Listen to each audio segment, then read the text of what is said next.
Chapter 28-23. Was he really going to end this relationship? She originally thought that he was just in a fit of anger that day and that he would think things through in a few days. She had said those words in a fit of anger that day and he had misinterpreted her meaning. However, she did not expect it to be so serious. She did not expect that those words that day would be such a huge blow to him. Meng Qingxue hurriedly hailed a taxi and instructed the driver, "Bar Street." The driver familiarly turned on the meter. When night fell, the traffic was not so congested. They sped all the way to the bar. Meng Qingxue alighted at the bar that Mu Yanqing frequented the most. After paying the fare, she clenched her fists and slowly walked into the bar. As soon as she stepped through the door, she was immediately surrounded by the almost deafening rhythmic beats. She rarely came to places like bars, and even if she did, it was more often with Mu Yanqing.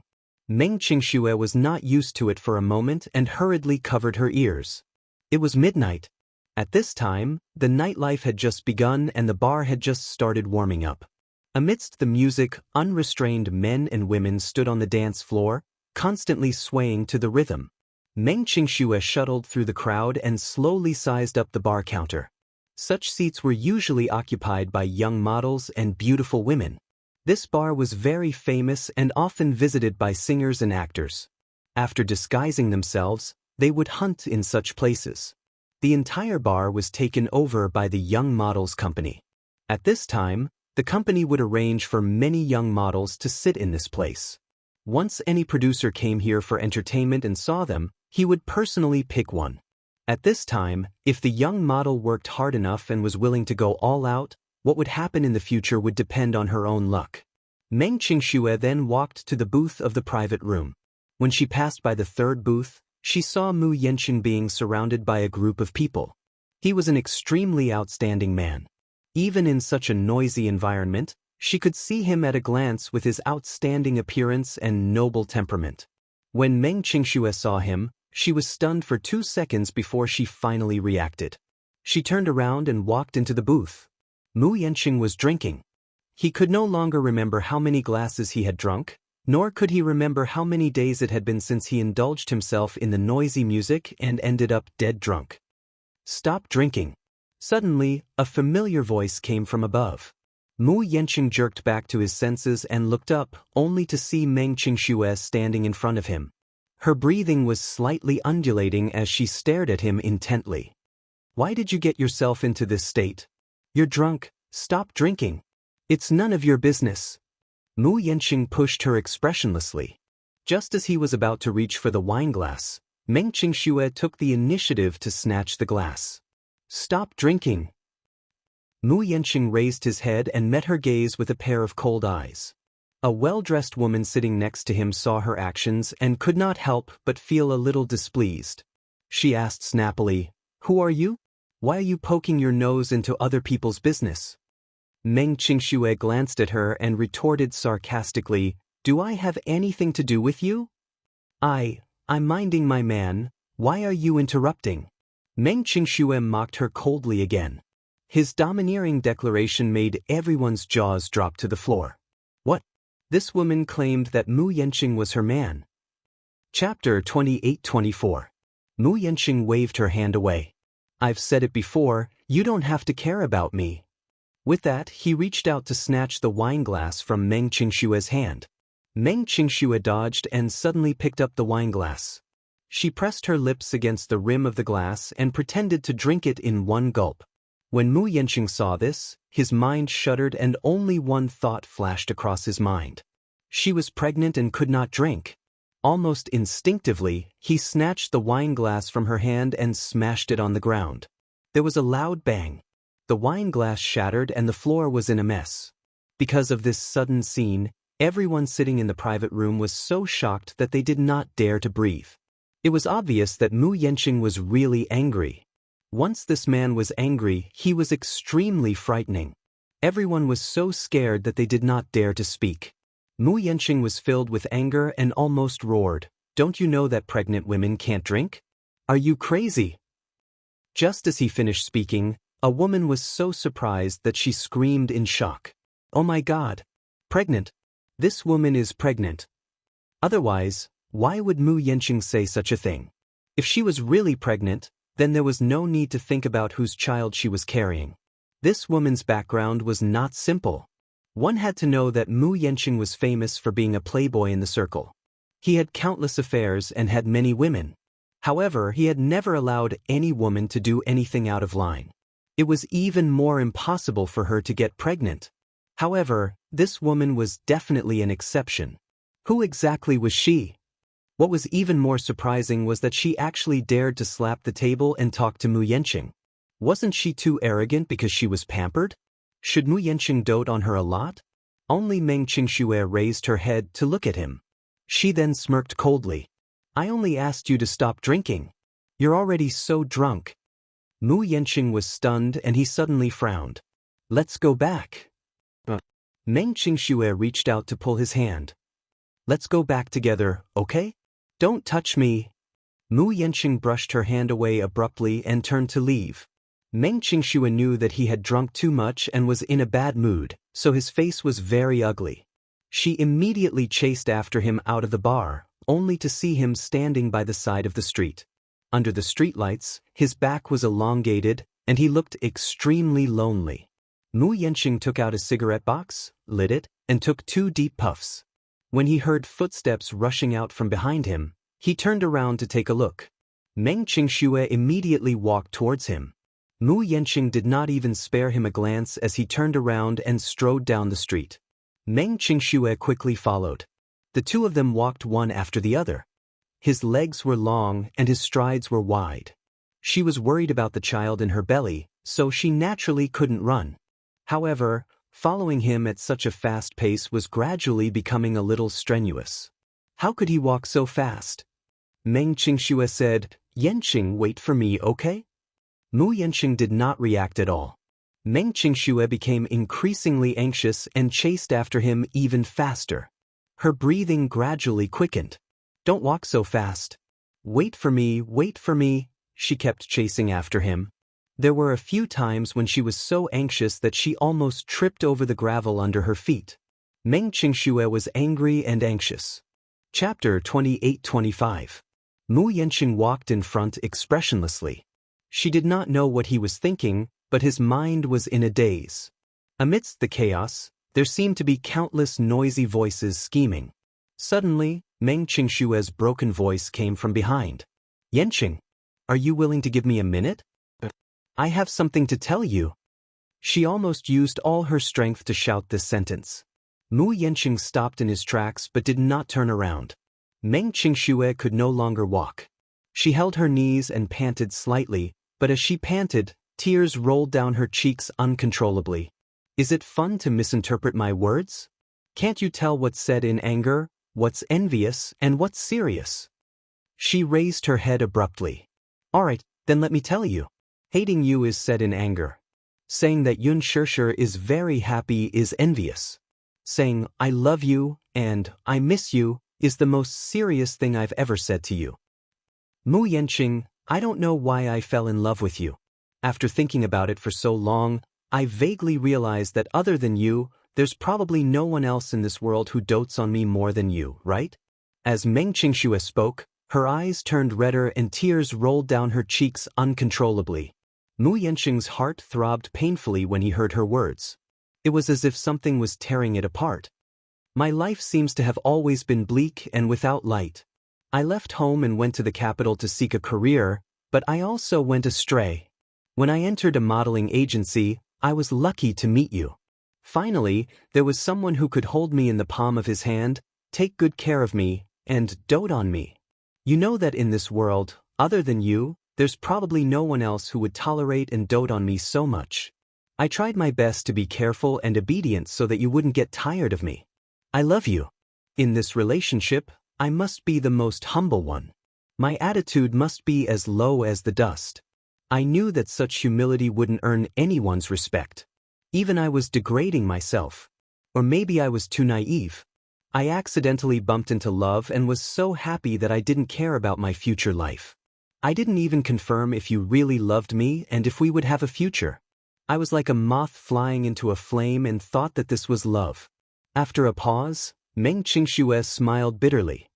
Unfortunately, you don't seem to love me that much. You're always busy, you never answer my calls, you always have a lot of social engagements, and you always have a lot of women. Many nights, the one by your side isn't me, but someone else's woman. I've been sad, I've been disappointed, I've been jealous, I've been envious, I've also had the impulse to leave you and fly to a faraway place. There will always be someone who loves me more than you, who will tolerate me more. At the very least, someone who truly cares about me and only me. Meng Qingxue sucked in a deep breath of cold air as tears streamed down her cheeks uncontrollably. But every time I packed my luggage and was about to leave you, I looked back at the apartment and saw our shadows in every corner. Only then did I know that I can't lose you at all. I can't leave you. Perhaps you don't feel this way because you're so proud. It's not impossible for you to live without anyone. I'm different. I'm different. I can't leave you. Chapter 28-26. She bit her trembling lips and sobbed. But I'm actually like a parasite on your body. It's as if I'll go extinct if I leave you. I know that I'm weak and lowly like this, but I still want you to know that I won't be able to live if I leave you. Mu Yanqing, what do I have to do for you to truly love me for once? Will you only know how I feel about you if I cut out my heart and hold it in front of you? This way, will you cherish me a little more? Mu Yanqing's face suddenly turned pale. Her words were heart-wrenching, every word weeping blood. What kind of situation had she been forced into that she would say such things? Mu Yanqing's heart ached, only to see Meng Qingxue suddenly clutching her stomach with an ugly expression. Beads of sweat rolled down her face. It hurts, it hurts. She suddenly clutched her stomach and arched her body slightly like a shrimp in pain. My stomach hurts, it hurts. Mu Yanqing's mind went blank when he saw her in this state. He immediately rushed toward her anxiously. However, just as he reached her, Meng Qingxue smiled, looked up, and hugged him fiercely. I told myself that as long as you rushed toward me at once, I'd set my mind on you for the rest of my life. She hugged him tightly. He walked toward her without thinking, which meant that he cared about her. Just based on this point alone, she had set her mind on him. The only time she took the initiative to grasp him was because she had set her mind on this man. No one was perfect. Mu Yanqing was not a perfect man. However, there were too many things about him that were worth her paranoia. He was the only man who was willing to give up his wealth for her. She was willing to humble herself a little more, just to hold on to him. Mu Yanqing immediately reacted. It turned out that she was pretending to be in pain just now. It was not a stomachache, it was just a smokescreen. He could not help but feel a little angry. Meng Qingxue looked up at him and said word by word, Yanqing, even if you have nothing, I won't be afraid. I only want you. You're enough. I only want to be with you. Mu Yanqing's face froze as he stared at her in disbelief. Meng Qingxue had always been a reserved woman. She rarely spoke sweet nothings or acted coquettishly. She also rarely played any sweet tricks with him. This was the first time she had lied to him. Yanqing, I've already sworn in my heart that no matter what, you belong to me. I'll take you back at all costs and keep you by my side. Meng Qingxue paused for a moment before continuing. I know that I'm not outstanding or good enough. I don't have Song Enya's background and family background, but I'll work hard, okay? I will work hard to become an outstanding woman until that day comes. Wait for me, okay? Mu Yanqing pursed his lips and shook his head with a smile. He ruffled her hair lovingly and pulled her gently into his embrace. No need. When Meng Qingxue heard this, she said angrily, What? You don't even want to give me a chance to work hard? Mu Yanqing could not help but laugh. You don't have to compromise. As long as you acknowledge me and I acknowledge you, you don't have to fight or fight. Just be yourself. Because I'm yours and you're mine. Chapter 28-27. Qingxue, I swear. I don't have any feelings for Song Enya, nor do I have any feelings for other women. I've decided on you. I'm willing to protect you and only you. No one will snatch me away, and no one can snatch me away. I've decided on you. Mu Yanqing's eyes revealed a rare tenderness. He gently kissed her forehead, then slowly kissed the corners of her eyes. He kissed away her warm tears and suddenly sealed her lips. Yanqing, I want to be with you for the rest of my life. Meng Qingxue hugged his shoulders and confessed affectionately. You're in all of my imagination for the future. I've also thought of giving up on you, but I can't. Mu Yanqing's heart ached. He suddenly felt that he really owed this woman so much. He always made her cry, always made her wait, and always made her wait for nothing. At first, he thought that she was like those other women and did not seem to be particularly special. However, it was not until the day he lost her that he seemed to have lost his mind and searched for her all over the city. Only then did he realize that she had unknowingly occupied such an important place in his heart. At first, he was with her only because of her looks and figure, which could give him a fresh feeling. However, as time passed, her obedience and her sensibility no longer gave him so much burden. In fact, every time he returned to her side, he felt the warmth of returning home. Later, when the passion turned cold, love slowly lost its novelty and became a habit.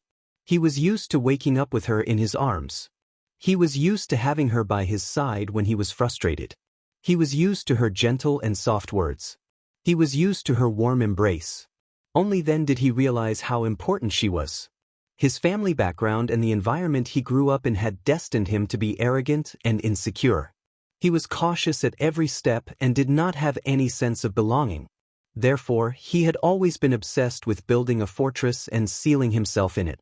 In fact, he was unbelievably fragile. He admitted that he was not as outstanding as Mu Yaja. That kind of man was too perfect and too dazzling. He kept chasing after him, but in the end he was still reduced to a foil and a joke. He couldn't accept it. That was why he was deeply hurt by her careless words. Qingxue, I love you. I really love you. These 3 words had been brewing in his heart for a long time, but every time he wanted to confess his feelings, he was too embarrassed to say it, so he forced himself back down. But at this moment, no matter what, he was going to reveal everything to her. I want to give you the best life. Even if I have to resort to any means, I will ensure that you will never have to worry about food and clothing. Mu Yanqing gently caressed her sideburns and smiled. Don't think too much about it, and I don't need you to fight for it. I'm yours. I belong to you. Meng Qingxue only cared about her tears. She hugged him tightly and cried until she couldn't speak. If I cut out my heart and held it in front of you, would you know what kind of feelings I have for you? This way, will you cherish me a little more? What can I do to make you cherish me even more?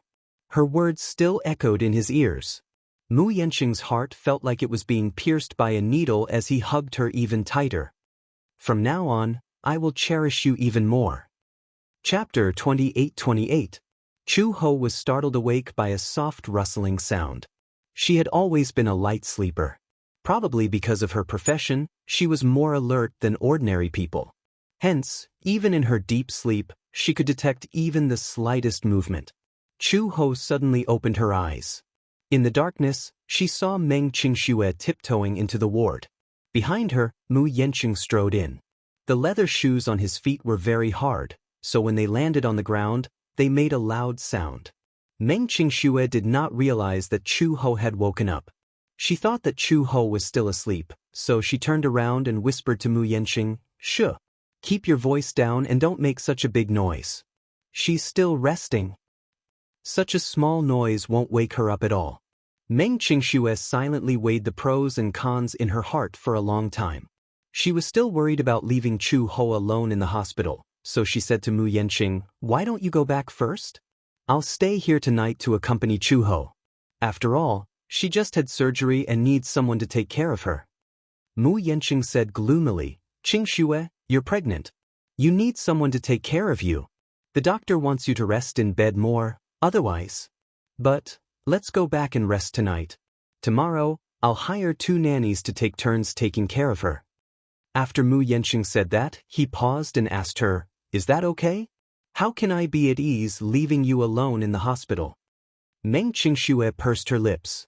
Mu Yanqing pulled Meng Qingxue into his arms without any explanation and kissed her forehead heavily. There was a hint of grievance and resentment in his voice. "Are you really not going back with me?" How long has it been since we slept together? Meng Qingxue was stunned and her face quickly turned hot.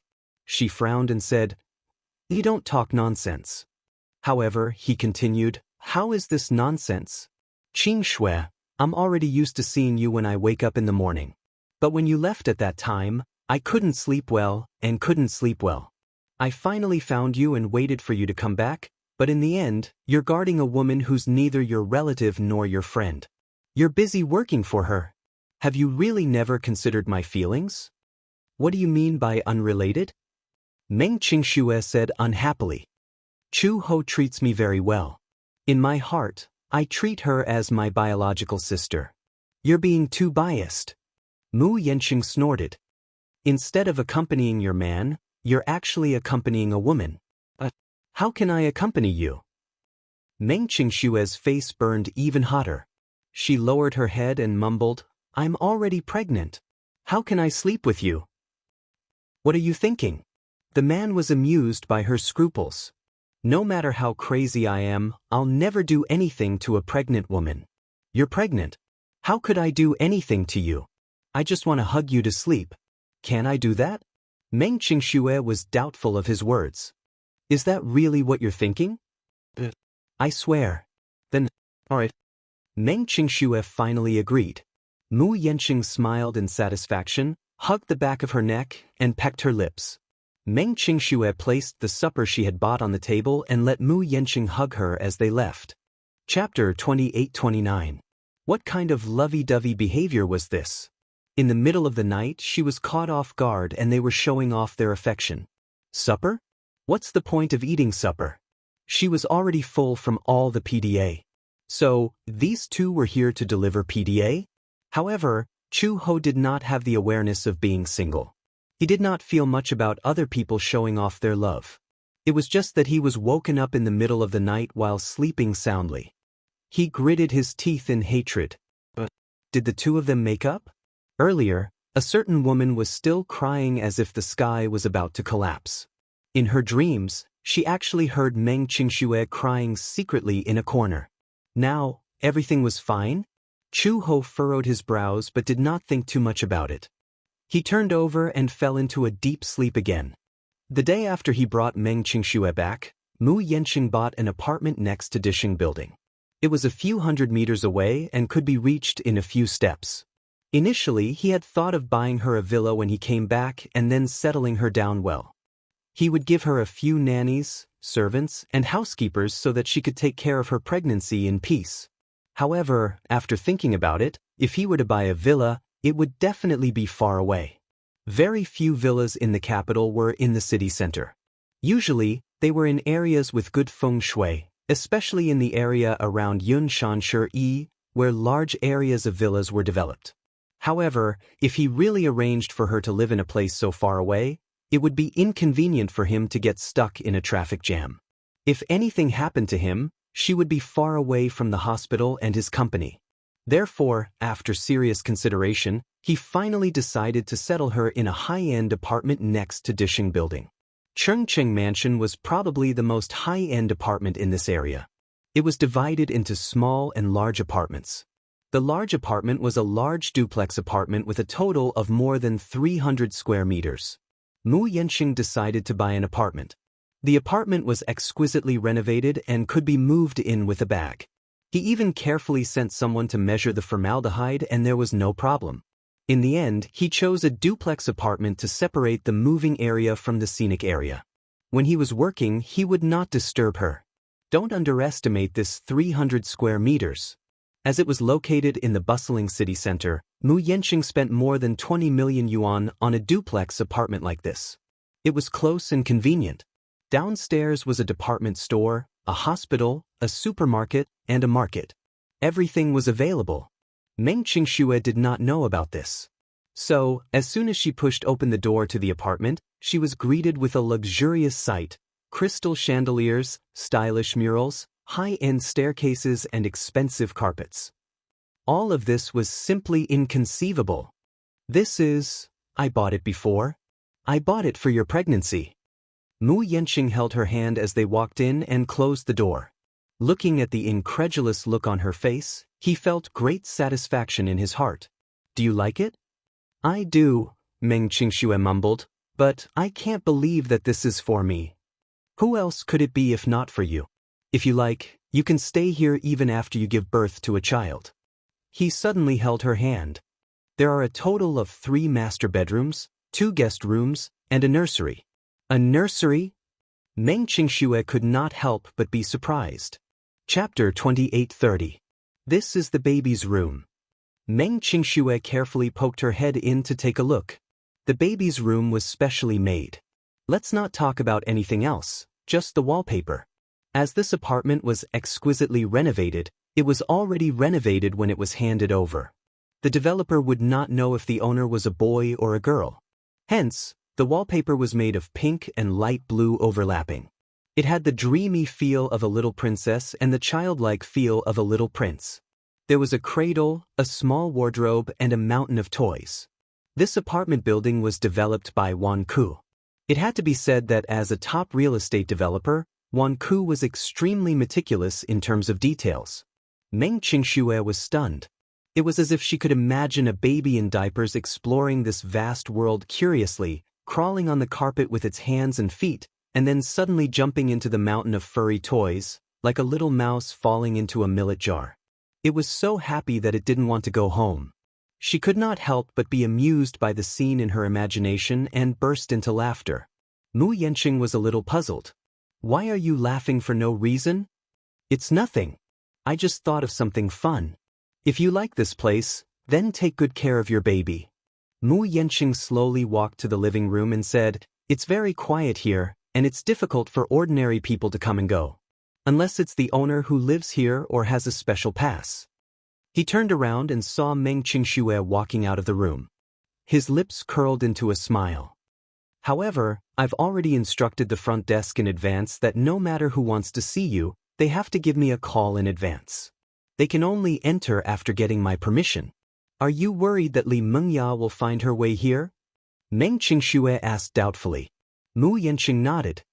I won't give her a chance to get close to you again. Meng Qingxue smiled. All of a sudden, something came to her mind.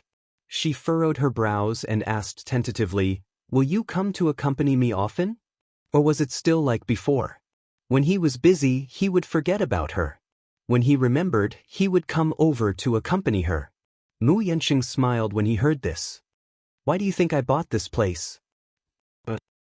Because. He slowly approached her and whispered into her ear, Because this is my home too. He saw her dazed expression and felt that she looked really stupid and cute. He couldn't help but scratch her nose. Are you stupid? I said I'll live here with you too. This place is very close to Mu Group. I can reach the building just by walking a few steps to and from work. Meng Qingxue widened her eyes in surprise. What did you say? You said, you're also living here with me? I'm worried about leaving you alone. Mu Yanqing added, plus, the Mu family's matters are still unclear, so I'm not in the mood to stay in the main residence. I'll stay here and accompany you so that I can take care of you. Are you going to take care of me? Meng Qingxue snickered disapprovingly. Young Master Mu, you know how to take care of people? Humph, I wonder if you'll be willing to accompany me to the night market if I'm hungry in the middle of the night and want to eat supper. I'm willing. Humph, that's just a nice way of saying it. When the time comes, I'm not sure. Meng Qingxue obviously did not believe him. Chapter 28:31. Alright, if you have the time to argue, hurry up and take a shower. It's getting late. Pregnant women should rest early. Mu Yanqing urged her. Meng Qingxue was not used to his concern. In the past, he was not good with words, let alone expressing himself. Sometimes, a lot of nice words were often stored in the heart, but never spoken out loud. However, after experiencing this night, he felt a lot of emotions. He also knew that there were some things that weren't that shameful to say. Words of concern, words of love, words of apology if he did something wrong. If these words were not said and kept in his heart, there would be no meaning. He clearly liked her, but if she was sad, because of the pride in his bones, it would be meaningless if he did not go forward to hug her. Mu Yanqing coaxed Meng Qingxue to take a shower. After the two of them took a shower, they went to bed to rest. There was something worth mentioning here.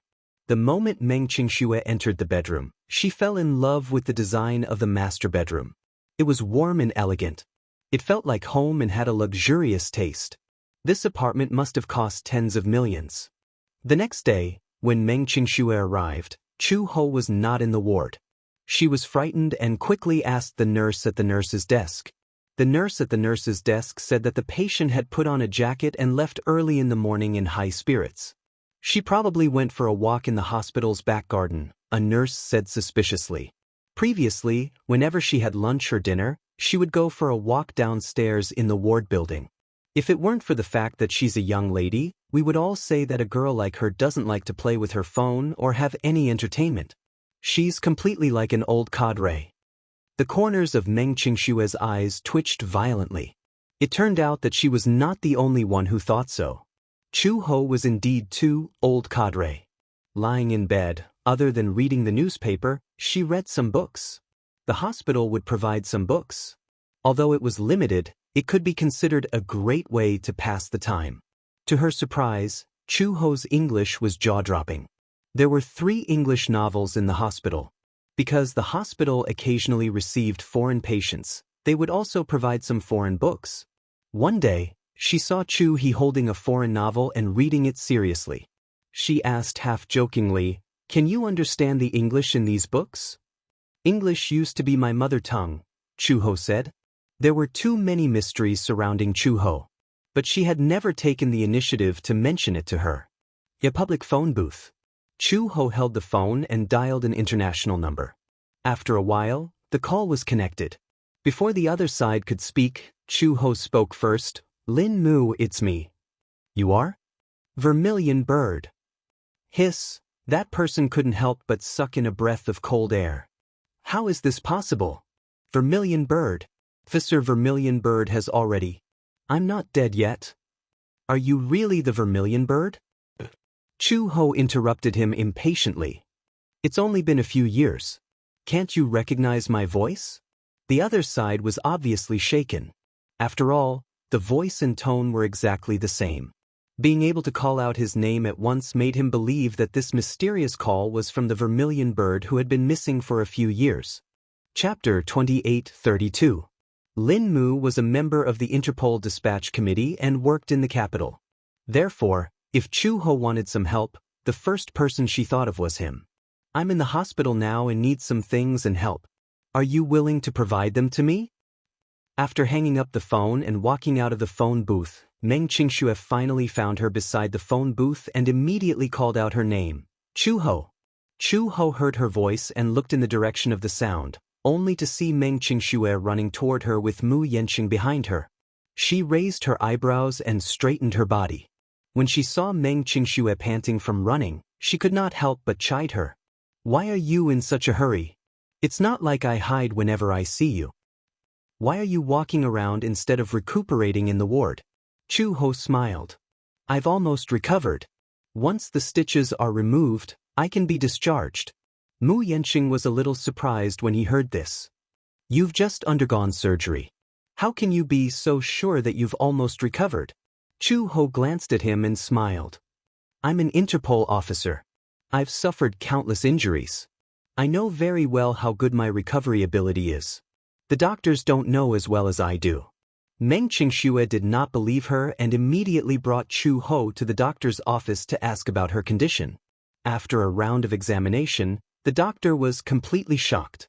Meng Qingxue thought that her condition had worsened and hurriedly asked. The doctor was extremely surprised. "You recovered so quickly? Is this a natural physique?" The doctor was still a little doubtful. Even if she was an immortal, she would not be able to recover so quickly, right? Moreover, it was obvious that she was a mortal. An ordinary person would need at least a week to recover after such a surgery and half a month to be able to walk freely. She insisted on walking the day after the surgery. It had only been a few days since the surgery, but she was actually walking outside the hospital. The doctor found it hard to believe. Meng Qingxue was finally relieved after hearing what the doctor said. However, she was still shocked by Chu Ho's abnormal physique. "Chu Ho, How did your body grow? If I had such a good physique like yours, I wouldn't be in such a sorry state after getting pregnant. Chu-ho smiled. When I was pregnant, I was soaked in seawater for 2 days and 1 night, but nothing happened. Everyone's physique is different. When Meng Qingxue heard this, she was stunned for a moment. Then, she pulled her to the side. Do you really remember everything? Yes. Then can I ask you something? Someone said that when you were discovered, you drifted over from the sea. What exactly happened? Chu-ho was stunned. After a moment of silence, he suddenly said, the car accidentally fell into the sea. There was emergency equipment in the car. I relied on these equipment and drifted on the sea for a night. Perhaps it's lucky that it didn't drift too far away. Anyway, it was a coincidence that the villagers found me later. Chu-ho, your life is really too lucky. You were able to escape from a car that fell into the sea. Meng Qingxue sighed from the bottom of her heart. Chu-ho walked out of the doctor's office and turned to look at Meng Qingxue and Mu Yanqing.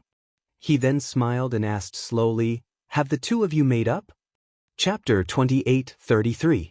Mu Yanqing's expression turned awkward. Meng Qingxue smiled, held Mu Yanqing's arm, and nodded at her. Chu-ho, thank you. You're the one who taught me that if I love someone deeply, I must fight for it. Yanqing and I have reconciled, and we've decided that no matter what happens in the future, we'll face it together. Chu-ho looked at her and then at Mu Yanqing. Suddenly, he smiled and said, it's good that we know each other's feelings. Although this man is quite unreliable in my opinion, he's still a good man. If he's really turned over a new leaf, it's also a good thing. Mu Yanqing frowned, clearly unhappy with her belittling him. Since we've reconciled, you don't have to stay in the hospital all day long like an orphan. After a pause, Chu-ho continued, you heard what the doctor said. He said that I'm recovering well, so you don't have to worry. Can you take care of yourself? Meng Qingxue was still a little worried. Of course. Chu-ho frowned. You're pregnant now. If you stay here, I'll have to take care of you. Meng Qingxue blushed at his words and felt a little guilty. Don't you find it boring to be alone? No, Chu-ho said. I like peace and quiet. Then, you have to take good care of yourself. After Meng Qingxue and Chu-ho bade farewell, Chu-ho did not return to the ward directly. Instead, he went to a coffee shop at the agreed location. She and Lin Mu agreed to meet at the coffee shop. Considering that she was unfamiliar with the place, Lin Mu specially chose a coffee shop that was very close to the hospital. Chu-ho asked for directions and arrived after walking a street. She entered the coffee shop first and waited for half an hour before Lin Mu finally arrived. Lin Mu was the main person in charge of Interpol's Asian region. To be precise, he was also a very important contact person. When Chu-ho infiltrated the Gu family as a spy, it was also Lin Mu who pulled the strings. No matter how big or small, everything was arranged for her. Lin Mu had just stepped into the coffee shop and looked around. When Chu-ho saw him, he immediately raised his hand to greet him. When he saw Chu-ho for the first time, even though she had changed slightly in the past 5 years, Lin Mu still recognized her immediately. He was so excited that his body began to tremble. He immediately ran over and sat down in front of the booth. The first thing he did was to size her up. After looking for a long time, Lin Mu's eyes couldn't help turning red as he excitedly said, "This is great. Officer, you're actually still alive." When the bad news came, everyone at the headquarters was in disbelief. In their eyes, you are the irreplaceable best intelligence agent. You will not fail easily. Bad news? Chu-ho asked expressionlessly, who was the one who sent the news of my death back to the headquarters? Actually, it's not news of death. Lin Mu took a deep breath and then summarized some of the things that happened 5 years ago. When Chu-ho infiltrated the Gu family, he had indeed sent a lot of information back to the headquarters. With this information, the headquarters had some information on Gu Jinglian's whereabouts. Therefore, in many matters, Gu Jinglian suffered a lot. Gu Jinglian was not a fool. After a while, he quickly realized that there was a spy around him. No one knew how he suspected Chu-ho. Chapter 28:34. After several incidents, Chu-ho realized that Gu Jinglian was already suspicious of her. She knew this man very well. Once he was suspicious of a subordinate, he would use many methods to test them. Once he was convicted, he would kill them without mercy. At that time, the headquarters sent her back and she tried to escape from him. Who would have thought? Chu Ho was ordered to be killed by Gu Jinglian. If she was alive, he wanted to see her. If she was dead, he wanted to see her corpse. The car fell into the sea and she disappeared without a trace. The entire Gu family reported that Chu Ho had been killed, and this news was also sent back to the headquarters. The headquarters did not dare to jump to conclusions and listed Chu Ho as missing. 2 years later, Chu Ho still did not make any movements. So, Liu Yanwei was filled with grief and had no choice but to announce her death. The headquarters held a grand memorial ceremony for her. But they did not know that they had made a mistake. She was not dead. Lin Mu did not know how to deal with this situation. Then what do you plan to do now? Lin Mu said, and suddenly noticed the gauze on her head. He was a little shocked. Officer, are you injured? Chu Ho touched the gauze and concisely said, "This is a surgical wound. I just had an operation." Lin Mu quickly asked, "What happened?" "There was a blood clot in my head. I had an operation." "Oh, so it's like that." Lin Mu nodded and returned to the previous topic. "Then you plan to go back to the headquarters?" "Lin Mu, I have a child." Lin Mu was stunned for a moment. His facial muscles twitched for a long time before he made a "huh" sound. It was clear that he did not understand. "What do you mean?" "5 years ago, when I left the Gu family, I was pregnant." Chu Ho paused and curled her lips. "Because of that accident, I fell into the sea. I escaped with my life, but I accidentally lost my memory. After I found out that I was pregnant, I did not know what to do. I did not want to abort the child and gave birth to it." "Child? Where did the child come from?" Lin Mu suddenly had a bad premonition. "It can't be." Chu Ho knew what he was thinking. He nodded and said, "Yes, this child is Gu Jinglian's." How is this possible?" Lin Mu suddenly slapped the table and stood up, startling the waiter who was about to serve the coffee. He said in disbelief, "How did you get pregnant?" "That Gu Jinglian, he forced you." "It's always been women throwing themselves at him. He won't force any woman." Then, that didn't make sense. Gu Jinglian did not force her, and with her personality, she would never stick to Gu Jinglian. That child, where did he come from? Lin Mu really couldn't understand. In fact, the reason why he was so excited was because of Chu Ho. They had been colleagues for a few years, and they had always kept in touch with each other. He had a good impression of this beautiful but tough girl. Back then, Lin Mu had joined the criminal police because of Chu Ho's recommendation. Therefore, he did have a good impression of Chu Ho. He also had a bit of love for her. It could be said that Vermilion Bird was the goddess in his heart and was irreplaceable. However, back then when the news of Vermilion Bird's death came, it killed this love. Chapter 28:35. Therefore, when Chu Ho said that she was pregnant with Gu Jinglian's child, Lin Mu could not accept it. "Sir, what's going on?" Chu Ho smiled bitterly. "There's no need to look into the past. Now that I've found you, I only hope that you can help me with one thing." "What is it?" Lin Mu patted his chest and said, "Just tell me. As long as you say it, I'll go through fire and water for you." Chu Ho sat up straight and leaned closer to him. He said calmly, "I want a gun." "What?" "I want a pistol, grenades, and some armed equipment. If possible, it's best to give me a night vision device. I need it." "What do you want to do?" Chu Ho raised his eyebrows. "Nothing.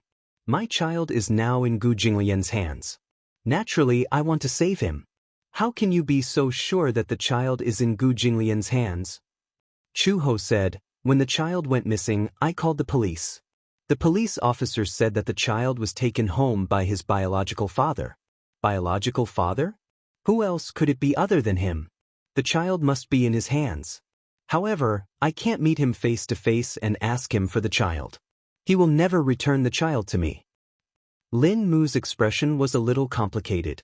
He suddenly said, "Sir, since the child is already in the Gu family, then you don't have to bring the child back." But Chu Ho did not think much of it. He glanced at him in confusion. Why do you say that? That child. Lin Mu thought for a long time and suddenly clenched his fists. He gathered his courage and said, since that child is yours and Gu Jinglian's. Do you know Gu Jinglian's identity? He's the leader of the underworld and you're the anti-underworld inspector. Don't forget your own identity. To you, this child is a great humiliation. Shut up. Chu Ho suddenly stood up and leaned forward. He grabbed his collar and said fiercely, I'm warning you. This is my child, my only family member. He's not the disgrace you're talking about. Do you understand? Lin Mu's face turned white as he stared at her in fear. Sir, why are you so fixated on a child? Even if the child was gone, there would be another one. But, if you take this child with you, it may not be good for you. You're such an outstanding woman, you should be worthy of an even more outstanding man. As for Gu Jinglian, who is he? He's cruel and numb, vicious and merciless. A child born with such a man. My child does not need anyone to point fingers at him. Chu Ho couldn't take it anymore and interrupted him. You just need to understand one thing. Now, I'm asking you for a gun. Are you going to give it to me or not?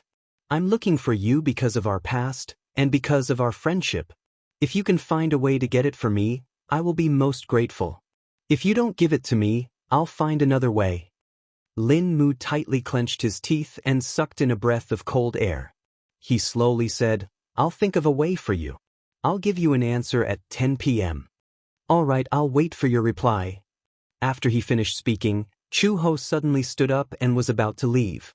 When Lin Mu saw this, he hurriedly reached out to grab her hand.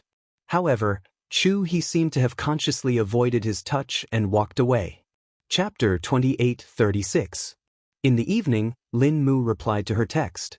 There was a location attached to the text. The text said that he had already prepared the item she wanted, but because of the special nature of the item, it could only be handed over in a remote area. Chu Ho opened the location. After confirming the location, she replied, prepare a few more bullets. After half a minute, Lin Mu sent a puzzled expression. You're planning on going alone? I'll go with you. No need. You being able to help me here is already enough. There was no more news from Lin Mu. The time was set at 10 in the evening. At 9, Chu Ho changed into her normal clothes and set out. When she left the hospital, the sky was already dark. She specially chose a set of dark clothes and tightened her cap before heading to the appointed location. She stopped a taxi and gave the address. The taxi quickly sped off to the destination. After arriving at the location, Chu Ho stood under the street sign and waited. Lin Mu was very punctual and arrived 5 minutes early. He drove a black Audi and parked the car under the street sign. He got out of the car and walked in front of her. He nervously said, Chu Ho, can you think about it again?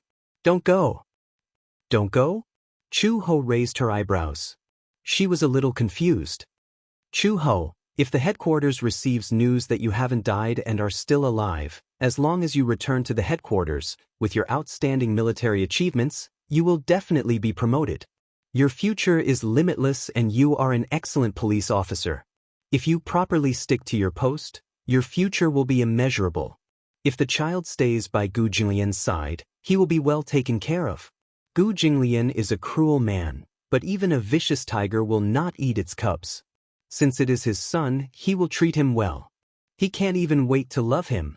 Chu Ho's face was a little ugly. Enough. Officer. I said enough. Chu Ho clenched her fists. Without a doubt, if Lin Mu said another word of advice, she would definitely fight back. You just need to give the item to me and it's fine.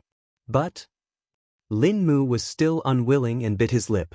Chu Ho lost his patience. He glanced at the trunk and suddenly asked, the things are in the trunk, right? Open it. Lin Mu looked at her deeply, then slowly took out his car keys. He pressed the button and the trunk suddenly opened.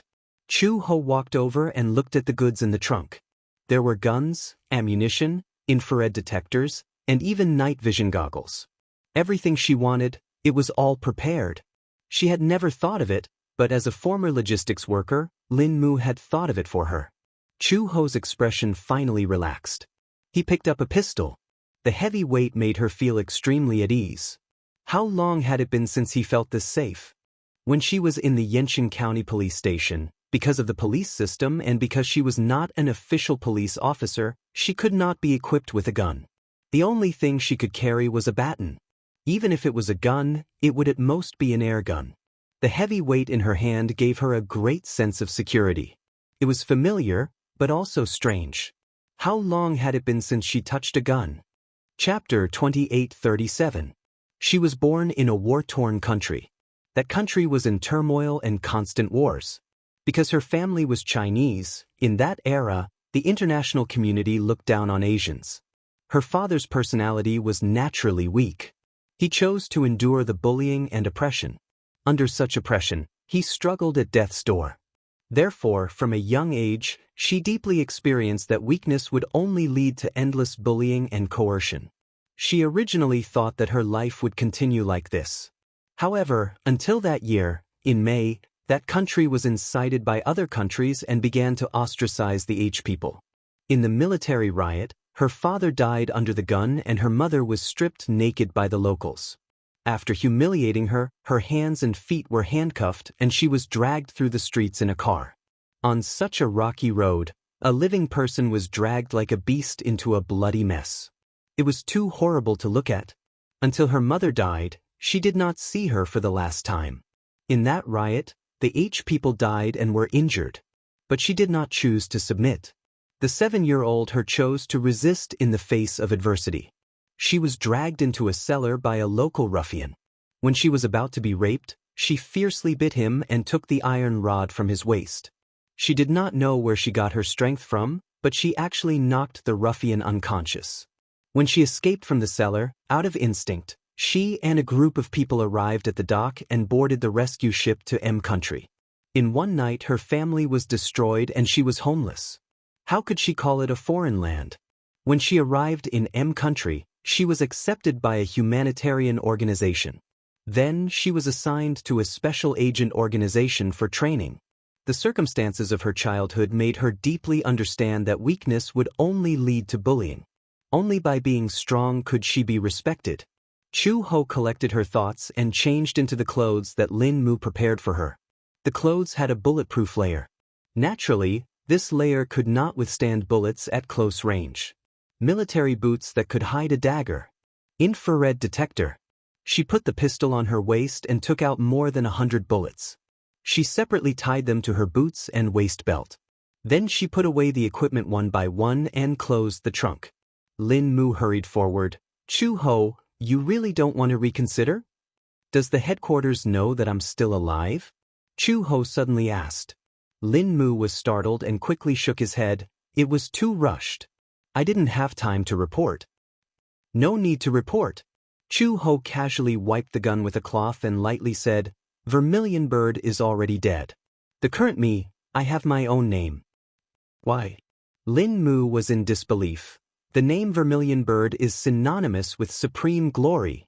You used to value the glory. How can you say that you want to give up the name Vermilion Bird so? The glory that you once regarded, you don't care? Chu Ho's hand movements suddenly froze. Chapter 28:38. Whether it's fame or fortune, it's all in the past. Chu Ho suddenly interrupted him. Lin Mu was startled. Chu Ho calmly said, I'm just tired and want to rest. Although I'm not old enough to retire yet, I've seen a lot of bullets since I was young. I've never imagined that I could have a peaceful life. But Lin Mu, do you know? In these 5 years, I've lost all my memories, but I've lived a carefree life, a happy life. I have a sensible and well-behaved son. In these 5 years, I've never dreamed that I could be like an ordinary person, waking up every morning, quietly eating breakfast, and then going to work. When I get home, I have a well-behaved son. After dinner, I'll hold his little hand and go for a walk in the fields. As Chu Ho spoke, he actually laughed softly. Although there are many things that aren't satisfactory, compared to my previous life of being a police officer, it's much more blissful. In the past, I didn't even dare to dream that I would have my own family, my own child. Do you know? I named him Xiao Bao. There's no special meaning behind it. When he was born, his face was wrinkled and thin, but I felt that life was a miracle. When he grew up, he was chubby, white, and tender. I thought of many names, but in the end I still called him Xiaobao because he was my baby. Lin Mu silently listened. Chu Ho continued, I really like that kind of life. If I could, I'd rather live as Chu Ho instead of using the name Vermilion Bird. Sir, Chu Ho turned around and glanced at him. He suddenly smiled. This kind of feeling, the current you can't understand. It's getting late. Chu Ho looked at the sky and curled his lips. Send me to the Gu family's main residence. I want to see him as soon as possible. Lin Mu finally gave up. The two of them got in the car and Lin Mu started the car. He took a deep breath and stepped on the accelerator. Gu family's residence. Xiaobao was coaxed to sleep. For the past few days, Gu Jinglian had arranged for him to rest in his bedroom. After these few days of getting along with each other, Xiaobao Chu had also eliminated the estrangement between them and made up with him. He was finally willing to show him an innocent smile, no longer like before when he was in front of him. He was arrogant and looked down on him. Even now, he still called him uncle, uncle. Gu Jinglian did not rush him. He felt that it would be better to wait until the child adapted to the environment and let nature take its course. Adults get used to it faster than children. Gu Jinglian quickly adapted to his role as a new father. Gradually, he realized that he was a newbie stay-at-home dad. At the very least, when facing Xiaobao, the sharpness on his body would always be subtly restrained. Although there were many times when Xiaobao would be mischievous by his side when he was busy with work, it would also make him unhappy. He would also be angry at him, glare at him, yell at him, but no matter how annoyed he was, he could not bear to touch him. It was like a lion roaring at a mischievous cub. Although he was glaring at him, he would not really slap him. Chapter 28:39. Therefore, no matter how fiercely he glared at him, the little guy did not seem to have any awareness. He even climbed onto his body provocatively, making funny faces at him and sticking out his tongue. Gu Jinglian was always amused by his funny little expression.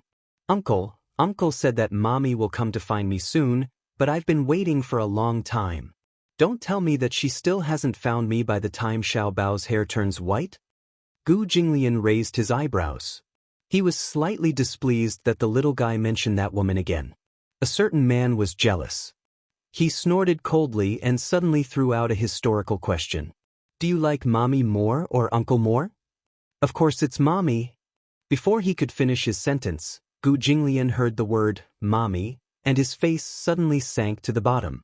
Chu Xiaobao saw that his expression was not right and immediately changed the topic. His eyes darted around and then he said with a smile, Of course it's Uncle more. Good boy. The man was satisfied and reached out to gently ruffle his hair. But Xiaobao really misses Mommy. Chu Xiaobao muttered, Is Mommy playing hide and seek with me? She's deliberately hiding in a corner and deliberately not coming to find Xiaobao.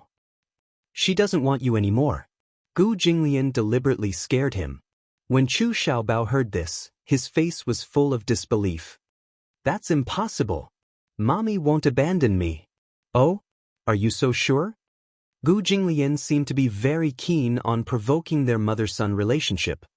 He snorted coldly. If she doesn't abandon you, then why hasn't she come to find you for so long? It's probably because she hates Uncle. Baby Chu blurted out of the blue. Gu Jinglian's face darkened. What do you mean? In the past, when Xiaobao saw that other children had fathers, Xiaobao was very puzzled. Why do they all have fathers but I don't? Chu Xiaobao said and even showed a puzzled expression. After a pause, he continued, Later, Xiaobao asked Mommy why Xiaobao didn't have a father. Gu Jinglian could not help but be interested and said, What did she say?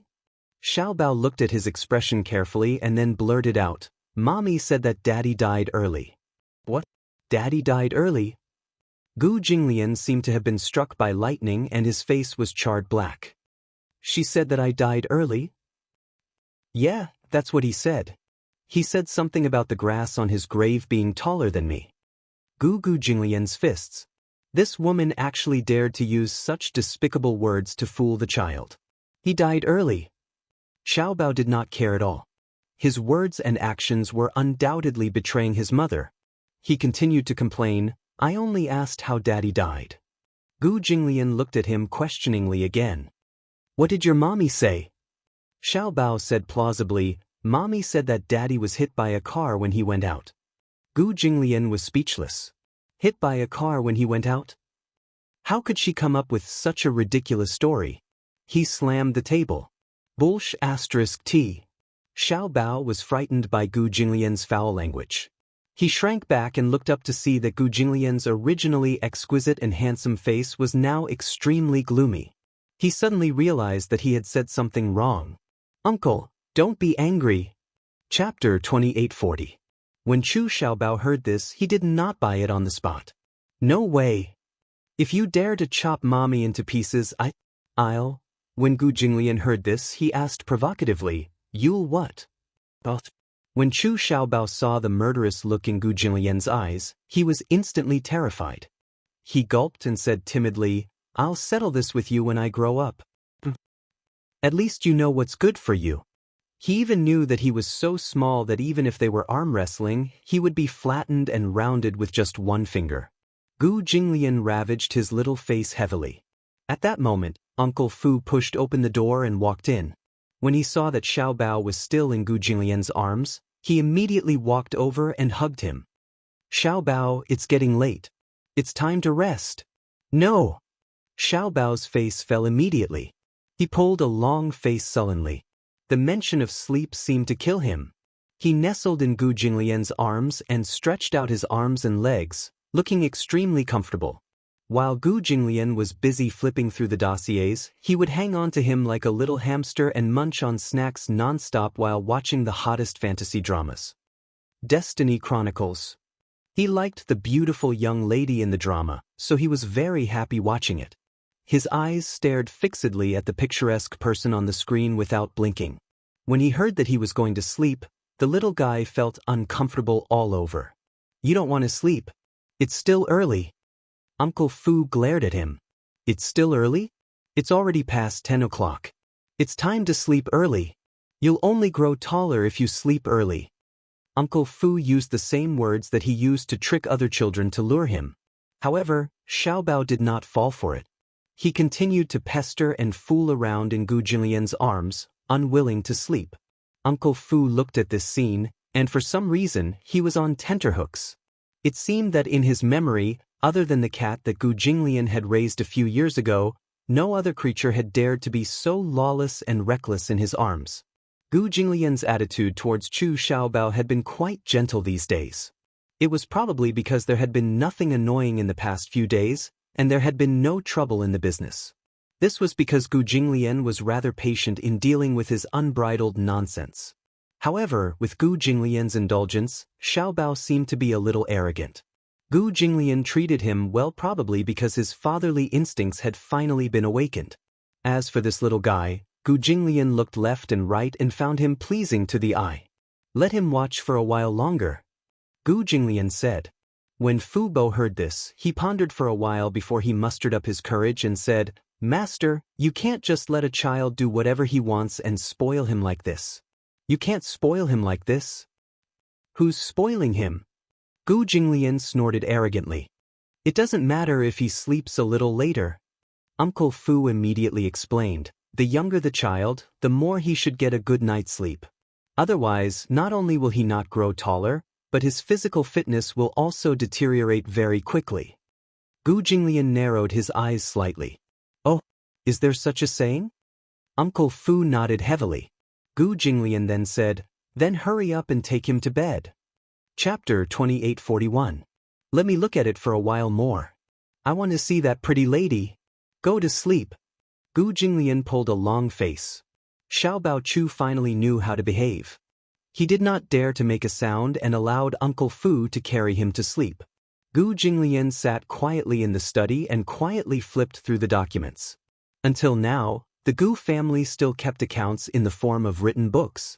In modern times, they were called financial statements. However, they continued the ancient tradition. Whether it was the casino or other special transactions, they were mainly recorded in this way. Gu Jinglian had learned how to keep accounts since he was young. Therefore, his calligraphy was very beautiful. He quietly read the documents until 2 o'clock in the morning.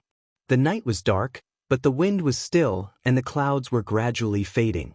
After Chu Ho disguised herself, she entered the Gu family's back door through the secret underground passage. There was a secret passage in the Gu family's house with hidden mechanisms. This was the fastest way for insiders to enter the house from the outside world.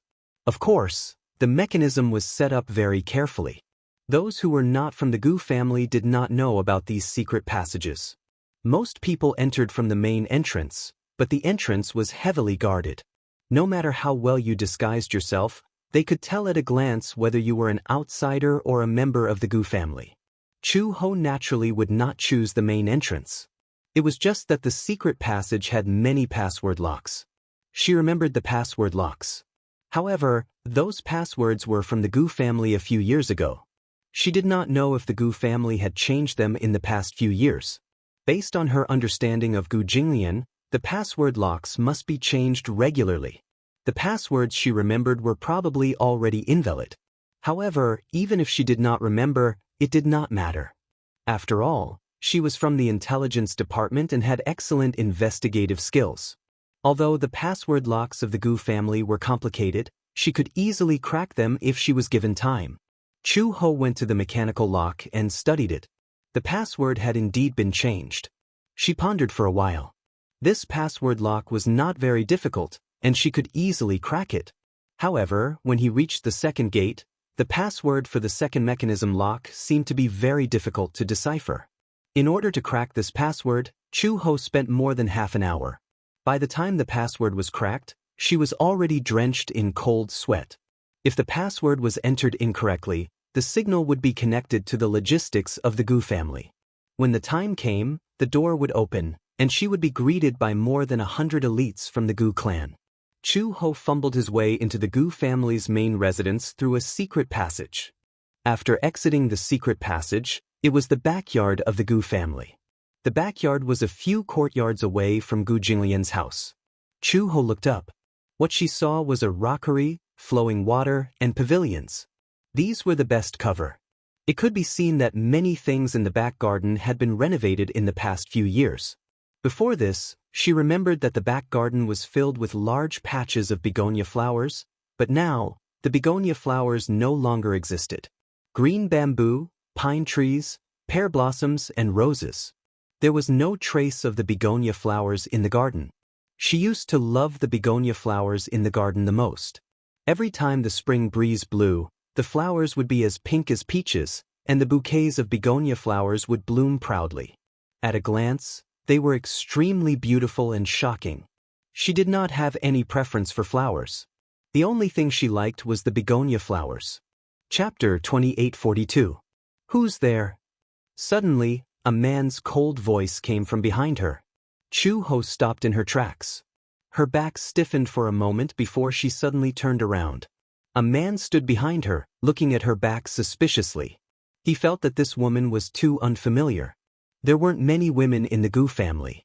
There weren't many women in the business to begin with, and those who could enter the main family could be counted on one hand. Therefore, it was easy for an unfamiliar woman to suddenly barge into the Gu family's main residence to attract attention. Chu Ho glanced at him from the corner of her eyes and said casually, "What's the matter?" "What's your name?" The man asked again, "Why haven't I seen you in the main residence before?" "It's natural that you haven't seen me before. Because I've always been by Old Master's side. It's natural that you don't know me. Is that so?" The man was still suspicious. Recently, Gu Jinglian's attitude towards women had been indifferent. It was probably because he had too many things to worry about in the Gu family in the past few months. He couldn't be distracted at all, nor did he have the heart to be distracted. Could it be someone from the main family? Impossible. As long as it was someone from the main family, even if he wasn't familiar with them, he should have seen them before. But he had never seen this woman before.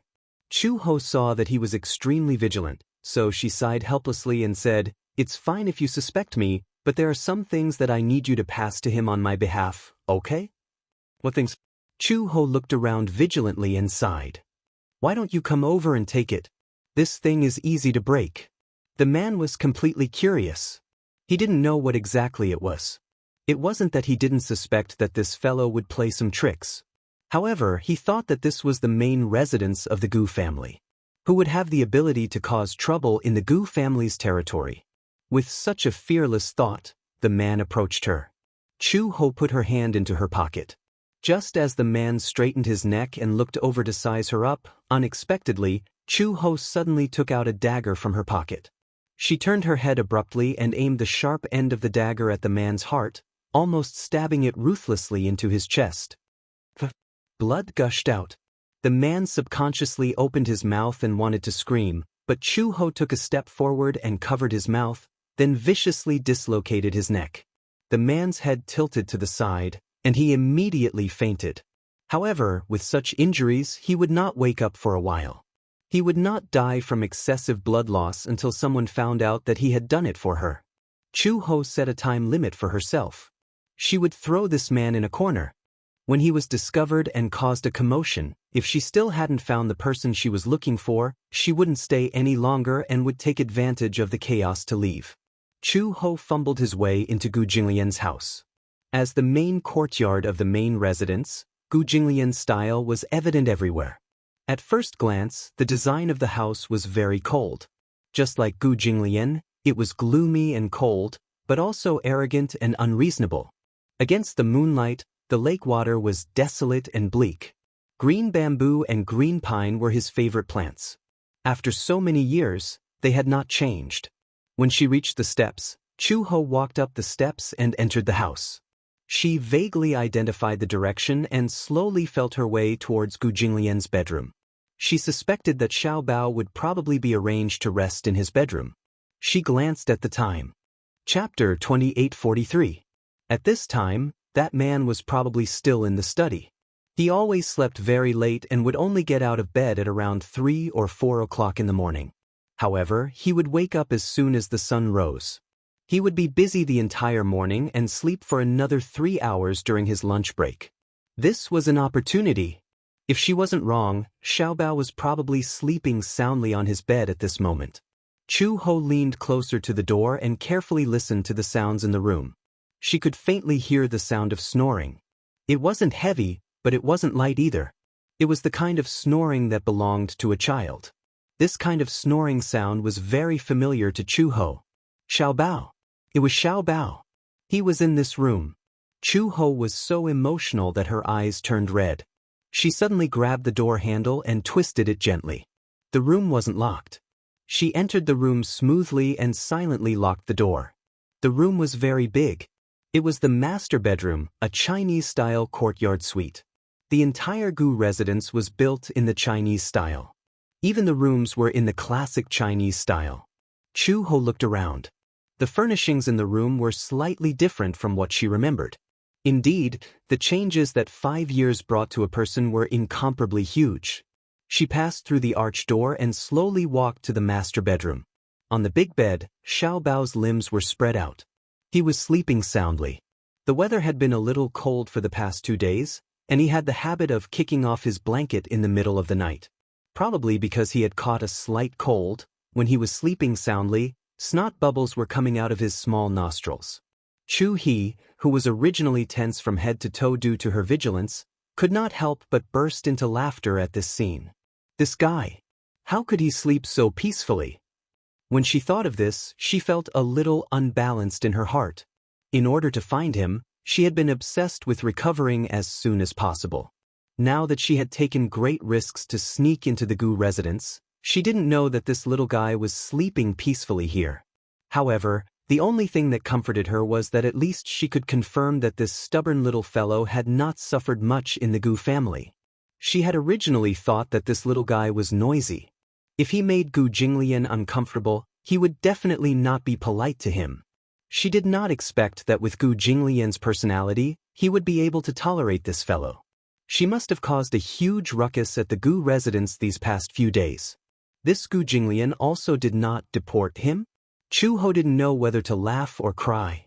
She walked over and patted his chubby little face. With a muffled groan, she lowered her voice and said, "Xiao Bao." Wu. Chu Xiao Bao was immersed in his beautiful dream. Being disturbed at this moment, he narrowed his eyes and immediately reached out to slap her hand, muttering, "Don't be noisy. La, stinking Xiao Bao." Chu Ho was a little angry. He couldn't help but flick his face in an attempt to wake him up. It seemed that waking him up was too rough, and she felt a little sorry for him. Although Xiao Bao was only 5 years old, he already had a serious temper when he woke up. When she accidentally woke him up in the middle of the night, he would sit up in bed with a dirty face. Then, he would have an expression of wanting to cry, but no tears would come out. First, he would throw the pillow in frustration, then he would cry out in dissatisfaction, as if he was venting his displeasure from being woken up. Chapter 2844. She pinched his cheeks again and was about to reach out to hug him when he suddenly stopped her. Behind her, an ice-cold body stuck close to her. Chu Ho's expression instantly stiffened. She was shocked and was about to turn around when she felt a cold and hard object pressing against her back. Based on her many years of experience, she immediately realized that this hard object was no other than a gun. She could even easily sense the cold air coming from the muzzle of the gun. Who was it? Chu Ho broke out in a cold sweat. There was no other reason. When she entered the room, there was no one else in the room except for Xiao Bao, who was sleeping soundly on the bed. She had locked the door just now. Even if the person could unlock it from the outside, wouldn't it make some noise? However, this person not only did not make any noise, but she also did not notice when he was standing behind her. Her vigilance was very high, and her facial features were very sensitive, but when this man stood behind her, she did not notice at all. Chu Ho did not dare to move, for fear that the man behind her would pull the trigger if she moved. She could not figure out this man's identity. Perhaps it was because she was too nervous that she lost the ability to make the first judgment when it came to strangers. However, after a moment of calmness, she suddenly smelled a faint fragrance. The fragrance of orchids? It was a somewhat familiar fragrance. Just as she was trying to figure out this man's identity, Gu Jinglian's cold voice sounded above her head. "I thought you wouldn't come." Chu Ho's body suddenly trembled. This voice had been her curse for countless nights. Even in the 5 years when she lost her memory, she could always hear this voice in her dreams whenever she had trouble sleeping. It was like a demon, bewitching her heart. It was him. Gu Jinglian. He sucked in a breath of cold air and her back stiffened. "It's you? Why can't it be me?" Gu Jinglian raised his eyebrows and snorted. "This is my room. No one has the right to set foot here except me." Chu Ho gritted his teeth. "I clearly locked the door. If you came in, why didn't you make any noise?" "Because from the beginning to the end, I have been in this room and have never left." "What?" Gu Jinglian smirked coldly. "I knew you'd come." Chu Ho's judgment of him had probably always been his biggest mistake. This man had always been the most unpredictable one. When she was still an anti-mafia inspector, she had been ordered to stay by his side. As a spy, she had indeed stolen a lot of unfavorable evidence from him and submitted it to the headquarters. However, it was only later that she realized that the information she had secretly smuggled back to the headquarters was just a rarity to him. Those pieces of evidence were not enough to accuse him of a crime. She suddenly realized that perhaps, from a long time ago, he had already sensed her disloyalty and started to suspect her background and identity. As for the so-called evidence, it was nothing more than playing hard to get. It was to test her and find out more about her background. Chapter 2845. When Chu Ho woke up again, she felt a chill all over her body. She suddenly opened her eyes and looked around, only to find that she was in a cold and damp cellar. Although it was called a cellar, it was more accurate to say that this was the Gu family's underground prison. It was specially used to imprison those traitors who had betrayed the Gu family. There were many torture devices in the prison. When Chu Ho first entered the Gu family, she was lucky enough to see the torture devices of the Gu family. She did not know how cruel the torture methods of the Manchurian period were. She only saw with her own eyes that these ancient torture devices of the Gu family were enough to force even a tight-lipped person to give up here, wailing like ghosts and howling like wolves. Chu Ho subconsciously wanted to stand up, but just as she stood up, her ankle was dragged back by a force. She was caught off guard and almost fell forward to the ground. When she turned around to look, she was shocked to find that her 4 limbs were tightly shackled by chains. Her wrists were suspended high in the air by the chains. Her ankles were also tightly wrapped by the chains. Damn it! Chu-ho bit her lips tightly and stared at the bruises on her hands caused by the chains. The muscles on her face tightened. I said long ago that the Gu family is not a place where you can come and go as you please. Not far away, Gu Jinglian's evil voice sounded again. Chu-ho raised her head and stared in the direction of the voice with a pair of red eyes. She saw him sitting elegantly on the chair with the official's hat. His legs were elegantly crossed, and one of his hands was casually fiddling with the jade ring on his finger. His leisurely appearance was inexplicably compatible with the gloomy and cold cellar at this moment. Chu-ho had never been afraid of anyone. Except for Gu Jinglian. There was a kind of aura on him that made people feel intimidated. Even if he did not do anything or say anything, just sitting there, his entire body exuded a hair-raising aura. Especially the coldness that flashed by the corners of his almond-shaped eyes, it was really frightening. If Gu Jinglian was to be described as an animal, it must be a cold-blooded creature like a snake. Just his gaze alone would make anyone feel as if there was a cold snake coiled around their shoulders. The pair of snake eyes would expand as it stared at them covetously. The snake's body coiled tighter and tighter, enough to give people the illusion of suffocation. At this moment, Gu Jinglian's eyes fell on her body. Chu-ho's breath gradually rose and fell violently, unable to calm down. "What do you want?" Chu-ho asked through gritted teeth. "How dare you barge into the Gu residence alone?" The corners of Gu Jinglian's lips curled up coldly as he slowly retorted, "I'm the one who should be asking you what you want. My goal is very clear." Chu-ho did not beat around the bush and simply negotiated with him. He said word by word, "I'm here to bring Xiao Bao away." "Xiao Bao is my son." Gu Jinglian calmly revealed the truth. Chu-ho was stunned, then sneered coldly. "This is my son. My blood flows in his body. Similarly, my blood flows in his body too." After Gu Jinglian finished speaking, his brows furrowed slightly, as if he was a little conflicted. "We seem to have a dispute over custody rights? Listen, I can let you go, but I have a condition." Chapter 2846. Gu Jinglian slowly got up, walked to Chu-ho's side, and knelt down on one knee.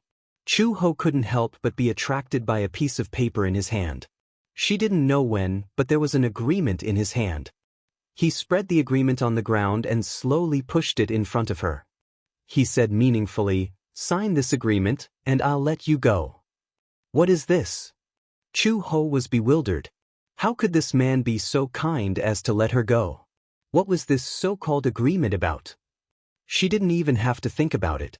It probably wasn't a good agreement. Gu Jinglian saw that she was sizing him up. His lips curled up coldly, and he said almost cruelly, "I've already drafted this agreement, but I still need you to sign it for it to be valid."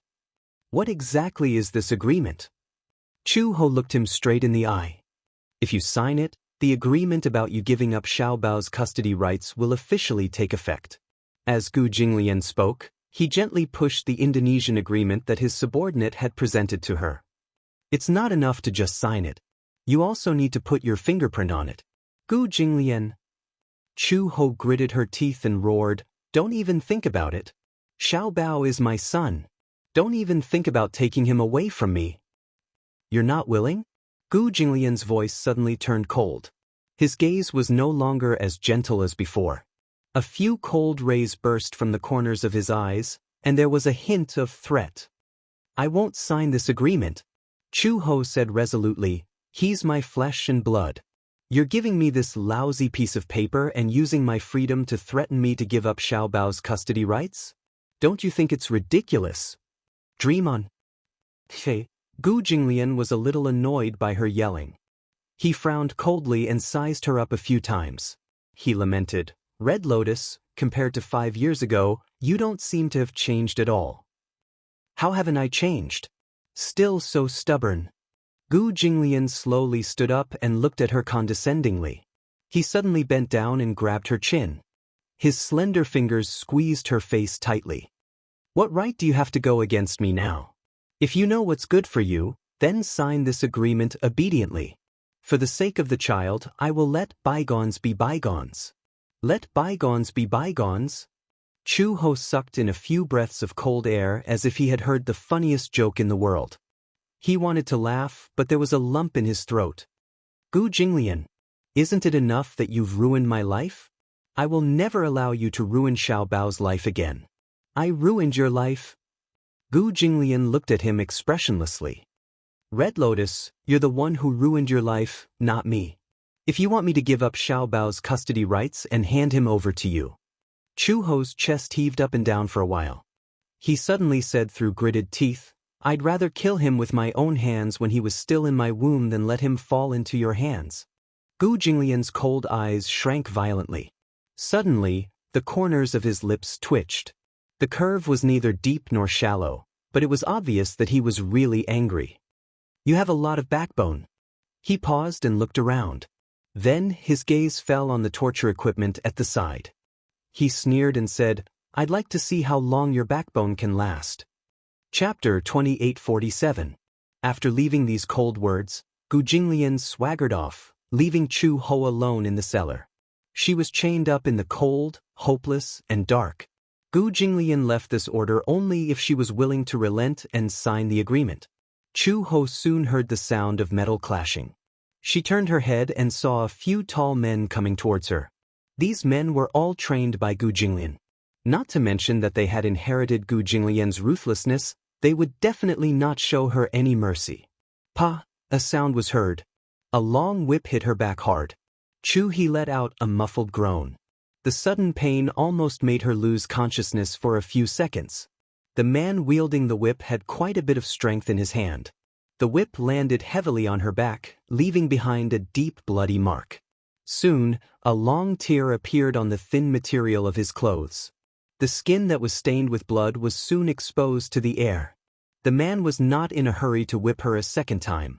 Instead, he took a basin of water from the side and poured it over her back. Walala! Chu-ho could not help but cry out in pain.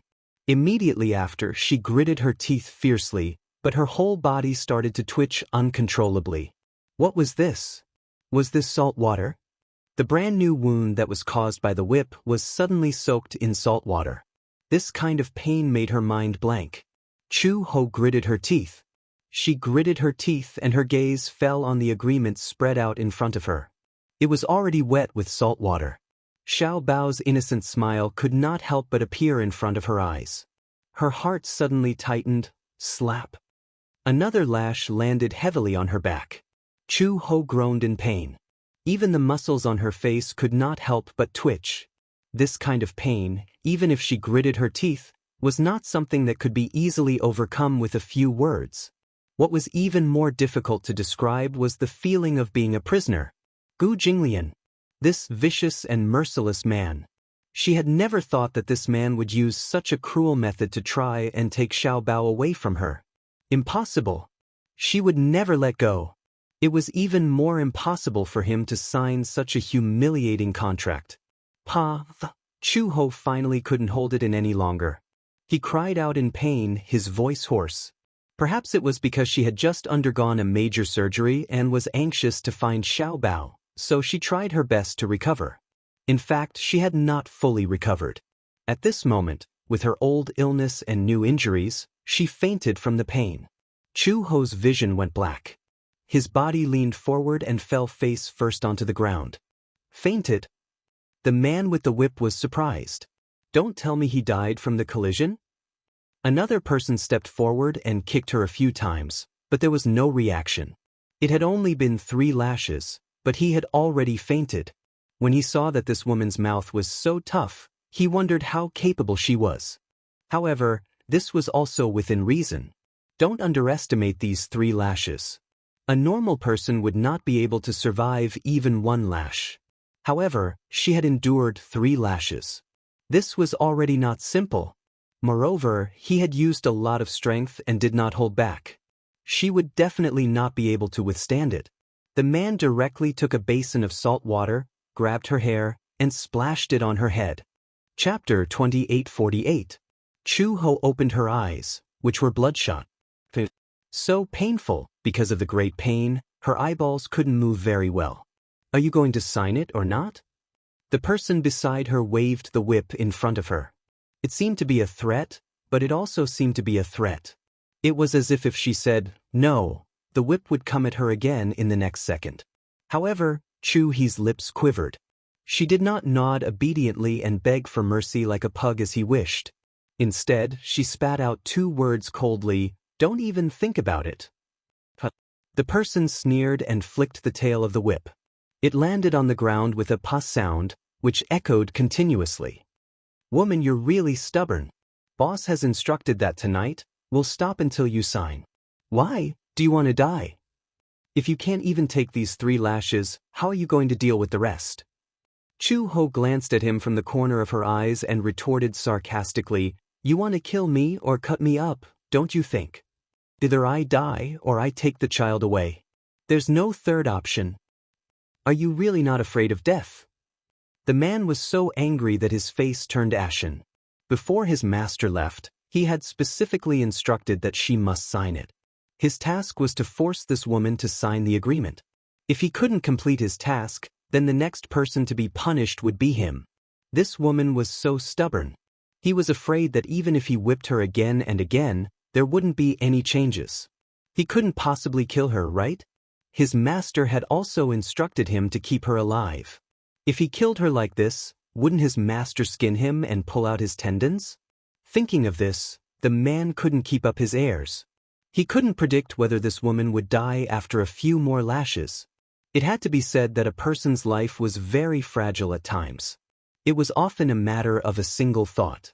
Hence, the man summoned his underling and asked him to quickly report the situation. The subordinate was also a quick-witted person. Seeing that Chu-ho was on the verge of death and on the verge of collapse, he was afraid that he could not hold on any longer and hurriedly ran into the study.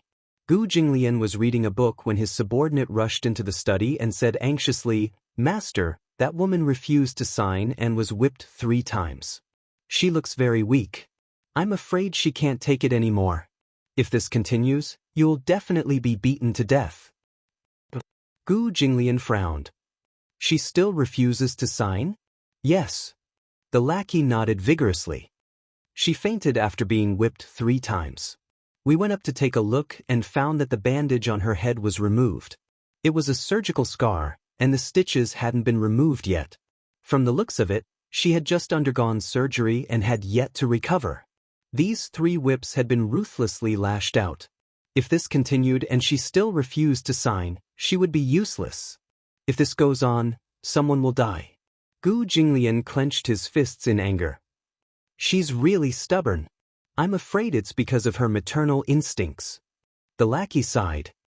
After all, asking a mother to give up her child's custody is crueler than any torture. Are you speaking up for her? Gu Jinglian glanced at him suspiciously. He immediately defended himself. It's no use. It's just that I feel that this girl is quite pitiful. She's a little stubborn, but it's hard to dislike her. Chapter 2849. Yes, the underling lowered his head in grievance. Observing his expression, he carefully probed. Then, Master, do you think we should continue? Just as Gu Jinglian was hesitating, Chu Xiaobao's cries suddenly came from the master bedroom. He suddenly got up and walked into the bedroom with a guarded expression.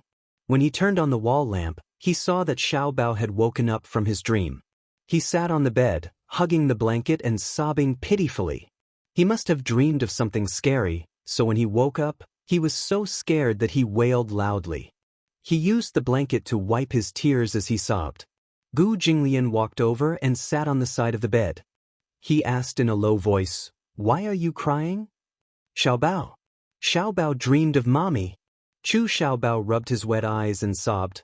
Xiaobao dreamed that Mommy was standing by the bed and touching my face. But I don't know what happened, but in the blink of an eye, she disappeared. I chased after her and realized that she was walking away without looking back. No matter how I called her, she didn't seem to hear me. She didn't even turn around to look at me. Speaking of the pain, Chu Xiaobao cried even more pitifully. I chased after her with all my might, but it felt like the road was so long that I couldn't catch up. She didn't even look back and walked further and further away. When I opened my eyes, I realized that I was back on the bed. Sob, sob, sob. Does mommy not want me anymore? Does she not want me anymore? Gu Jinglian frowned. What was that saying again? It was called, "Mother and son are connected by heart." In the past, he had thought that this saying sounded too pretentious. But now, he had seen it for himself. Mother and son were connected by heart. It was really strange. He immediately opened his mouth and said something that wasn't really coaxing. His tone was still gentle. "You're dreaming, Uncle," Chu Xiaobao immediately cried out. A huge sense of unease engulfed him. Will mommy really not want me anymore? If she doesn't want you, then she doesn't want you. Gu Jinglian immediately expressed his stance. Uncle wants you.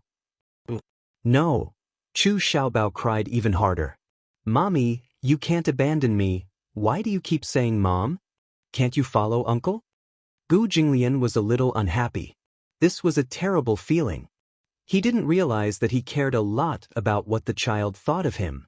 However, it was obvious that in Xiaobao's heart, Chu Ho's position was more important. Naturally, he was dissatisfied. Chu Xiaobao muttered, "You're not my father." He opened his mouth, but the words, "I'm your father," didn't come out. Due to his pride, it was impossible for him to admit defeat to a child. Thus, he changed the topic and asked, "How am I not?" Mom didn't say you were. Chu Xiaobao acted like a mommy's boy. If mommy says you are, then you are. If mommy says you aren't, then you aren't. Gu Jinglian was so angry that his face darkened. This child was only 5 years old, but he was already so biased towards that woman. How could this be?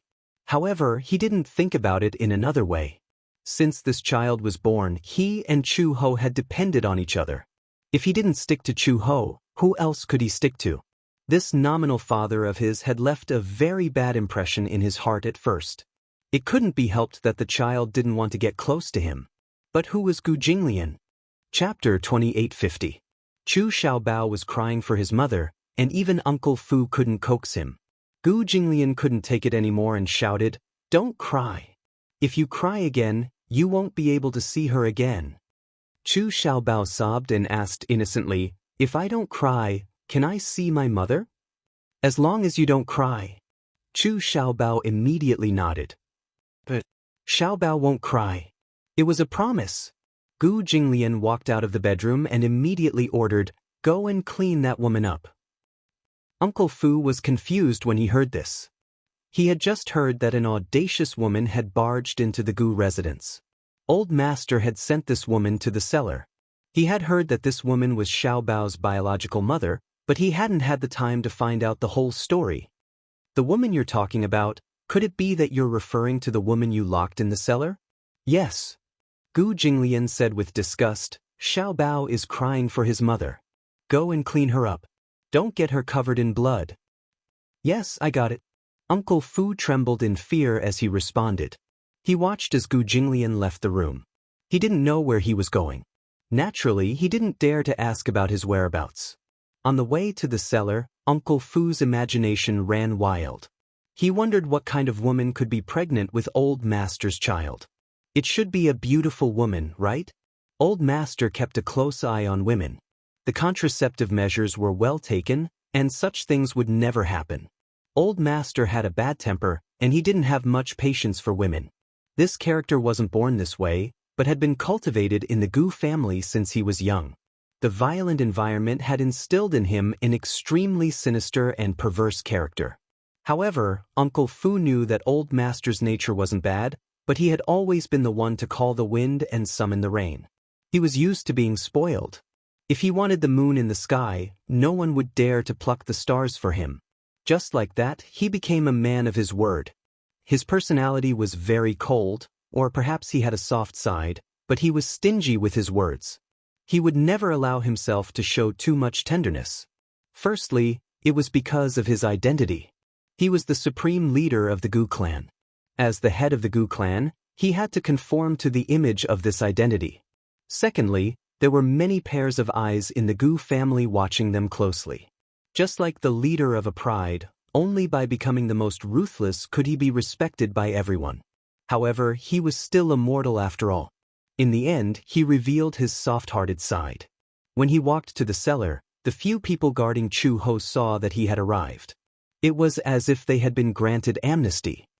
"Uncle Fu, you're here. What did Master say? How are they?" Uncle Fu asked first. "Uncle Fu, why don't you take a look first? Just now, he fainted again. We don't know what to do." Master said to bring him back to his room first. As Uncle Fu spoke, he walked to Chu Ho's side and lowered his body to look at her. "This person can't be dead, right?" Uncle Fu was a little worried. He saw that she was covered in wounds. Her hair was messy and covered her face. There was a pool of salt water under her body. There were 3 whip marks on her back. They were very eye-catching and her flesh was badly mutilated. This was a girl. Why was she so heavy-handed? She's still breathing, but I was a little too heavy-handed just now. I don't know. As he spoke, Uncle Fu had already flipped her over. It didn't matter if she didn't flip over. Chapter 2851. It didn't matter if she didn't turn over. When she turned over, Uncle Fu was shocked. "Red Lotus?" He blurted out the name in shock. How could it be her? Or was she Xiao Bao's biological mother? Uncle Fu had a deep impression of this name. 5 years ago, Red Lotus had a high status in the Gu family. There was no other reason than that she was the closest person to Gu Jinglian in the entire Gu family, other than him. How could this be? How could old master allow Red Lotus to be pregnant with his child? Moreover, Red Lotus was an undercover agent of the Interpol. She was a traitor of the Gu family. Old master would never allow her to live. It was unbelievable. He looked at the mess on her body again. Beside her hand, there was a letter of confirmation wet with salt water. Uncle Fu picked it up and looked at it again and again. It was a letter of confirmation about giving up custody of Xiao Bao Chu. Old master has instructed us to use whatever method we have until she signs it. The person beside him immediately explained, "But we've already used up all our methods. This woman is very stubborn. Even in this state, she hasn't given in. Her character is indeed like that." Uncle Fu was not surprised. "All right, let's not talk about anything else. Let's carry her into the guest room first. She's so dirty. Are we going to carry her into the room directly?" "This is old master's order." Uncle Fu snorted coldly. "Are you doubting my words?" "No. Since it's old master's order, shouldn't we do as he says?" His subordinates did not dare to delay and immediately carried her away. Uncle Fu sent a few maids into the room. One of them was responsible for removing Chu Ho's clothes, while the other was responsible for cleaning her body and disinfecting the wounds on her body. A doctor came and examined her. He was so shocked that he kept shaking his head. Uncle Fu immediately asked what had happened. However, the doctor said, "This girl just had an operation." "What? Look at the gauze on her head. Do you see the scar? I haven't put it away properly. I haven't even removed the thread yet." The doctor paused for a moment and shook his head helplessly. The old injury plus the new injury has greatly damaged his vitality. I'm afraid he won't be able to get out of bed for at least half a month. "So serious?" Uncle Fu was shocked. The doctor nodded his head heavily. This lady had surgery on her head. Even though it was a minimally invasive surgery, it still damages her vitality. Looking at this scar, it probably hasn't been long since the surgery. With these new injuries, if she doesn't rest well for a while, her body will definitely collapse in the future. "I got it." Uncle Fu nodded. "Then prescribe some medicine for her to recuperate her body." "All right." The doctor prescribed some medicine and handed it to Uncle Fu. Uncle Fu immediately sent someone to get the medicine. The Gu family had a pharmacy and a private medical school. They mainly focused on traditional Chinese medicine. When Gu Jinglian was young, his body was not in good health. He had also used traditional Chinese medicine to recuperate. Hence, Gu Jinglian believed in traditional Chinese medicine very much. In the entire capital, the best doctors of traditional Chinese medicine were all settled in the Gu family's main residence. After getting the medicine, Uncle Fu immediately sent someone to decoct it. However, Chuho's body was full of injuries. He was afraid that she wouldn't be able to wake up for a while. Chapter 2852. However, this coma lasted for half a month, and he did not open his eyes. Of course, this was all in the future. Ever since Chuho fell into a long coma, Gu Jinglian assigned a few people to take turns to watch over him. Xiao Bao, on the other hand, was left to the nanny to take care of. However, he did not know if the little guy was lovesick. Ever since he woke up from that nightmare, he did not eat well, and he always talked in his sleep in a daze. It was probably because he missed his mother. After all, he had never been separated from Chuho for such a long time. However, the sad thing was that Xiao Bao did not know that Chuho was lying quietly on the bed next to his room. No one knew when he would wake up. Uncle Fu invited the doctor over 3 times. After all, he had not woken up for so long, and it was not a good idea. If he continued to be in a coma, how was he going to explain it to Old Master? The doctor came to take a look and did a series of tests. In the end, the conclusion was also inconclusive. He only said that Chuho's body was severely damaged, probably because he had been suffering from old and new injuries all this time. If the human body was compared to a machine, the human body was also operated by various precise parts. For example, with the passage of time, the parts of a computer would age, and the system would become sluggish. Perhaps due to collisions during use, the internal parts would also be damaged to varying degrees. It was the same for the human body. Chuho had received training when he was very young. During training, it was inevitable that he would get injured.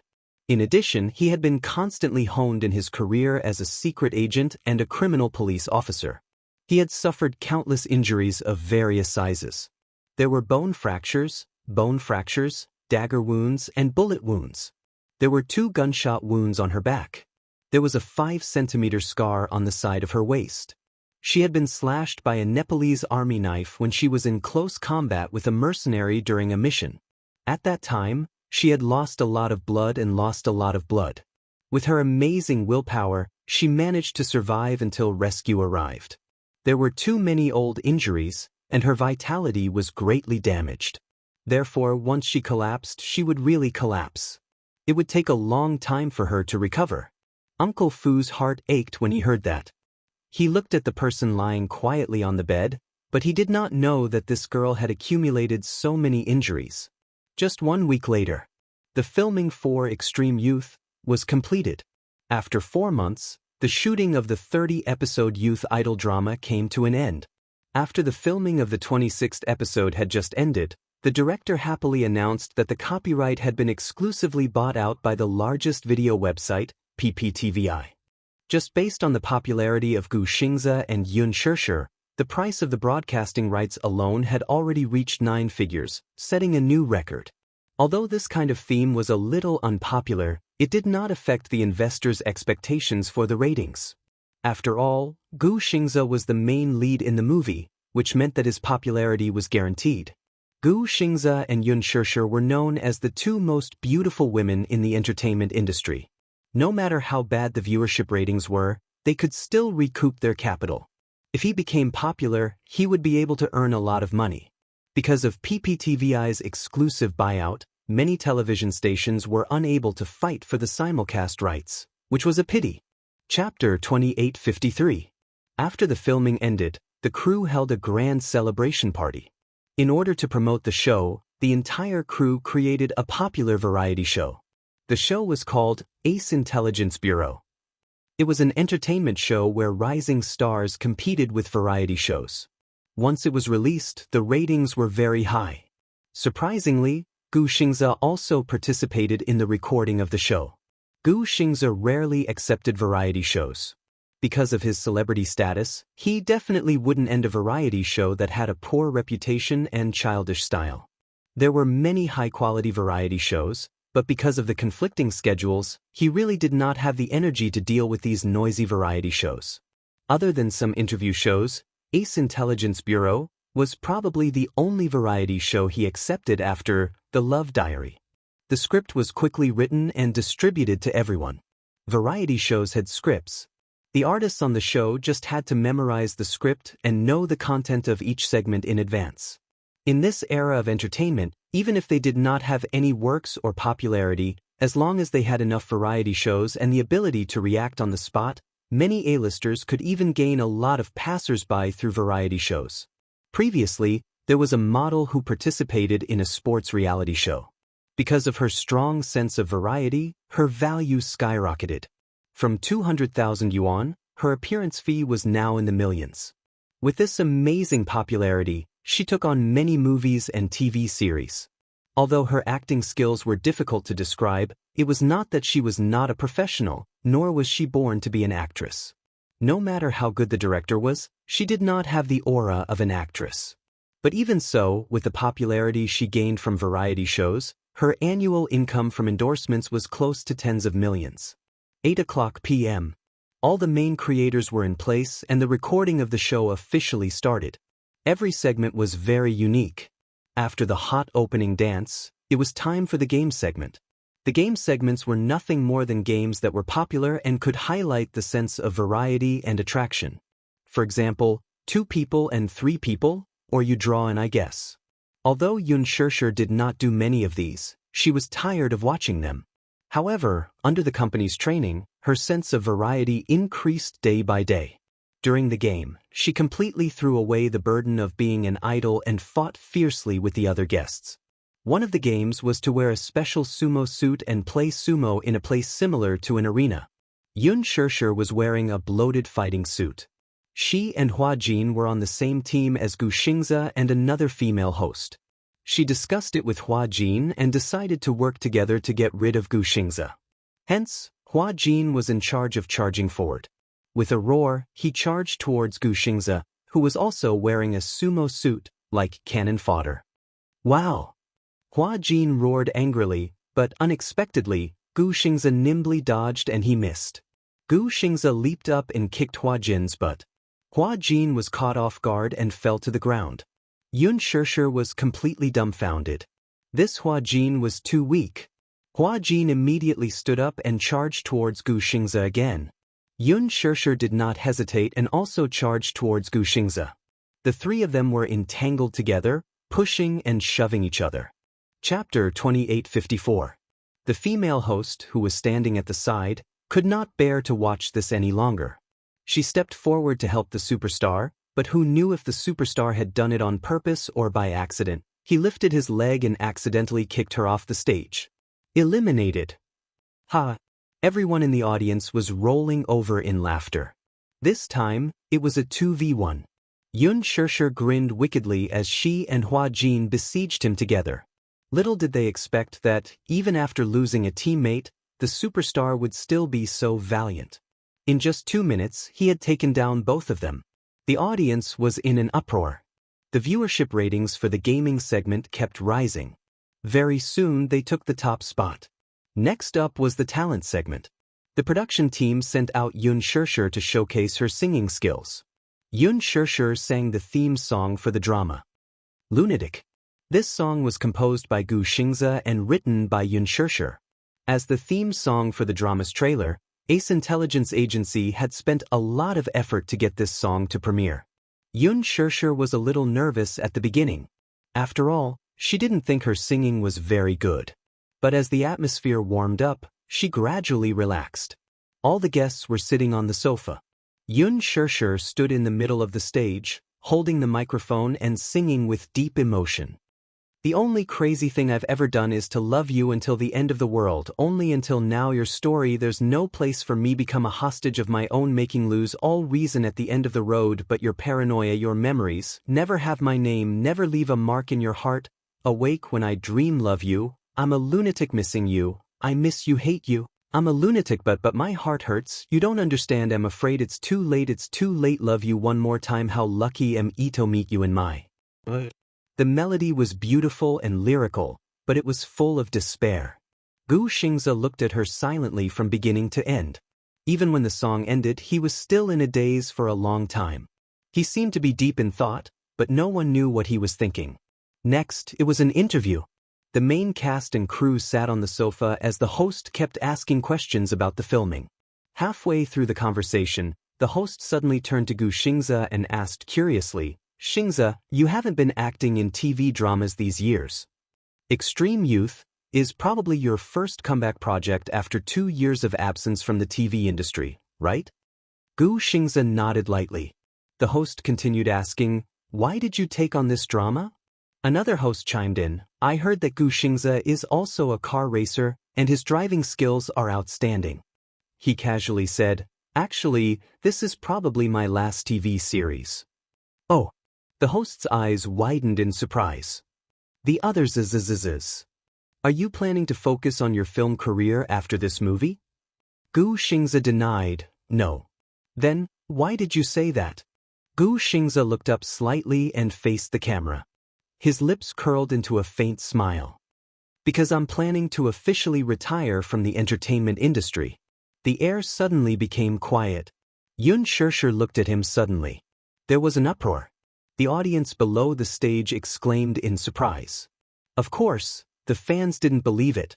Quiet. Chairman Gu is being naughty again. Chapter 2855. Naturally, the host did not believe him and asked suspiciously, Xingze, are you kidding me? You can't do this. You have to know that there are many of your loyal fans sitting below the stage. If you quit the entertainment industry, your fans will be scared to tears. It's true. Gu Xingze said calmly, in the 10 years since my debut, I have indeed won a lot of glory, but I think it's time to put an end to my 10 years. The entertainment industry is shameless and is always injecting new blood. There are many outstanding newcomers with good acting skills, but they don't have the opportunity to appear in front of the camera. I think I should give up this opportunity and give the younger generation more opportunities to perform. No. The fans below the stage screamed uncontrollably. The scene was out of control. Many fans held up billboards and shouted Gu Xingze's name in support. The director also revealed his face from behind the camera and looked at the stage with some confusion. He was very surprised and hesitated for a moment.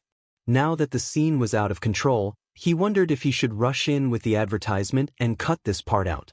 Although it was a live broadcast, there was a 10-minute time difference between what was shown on TV and what was shown on TV.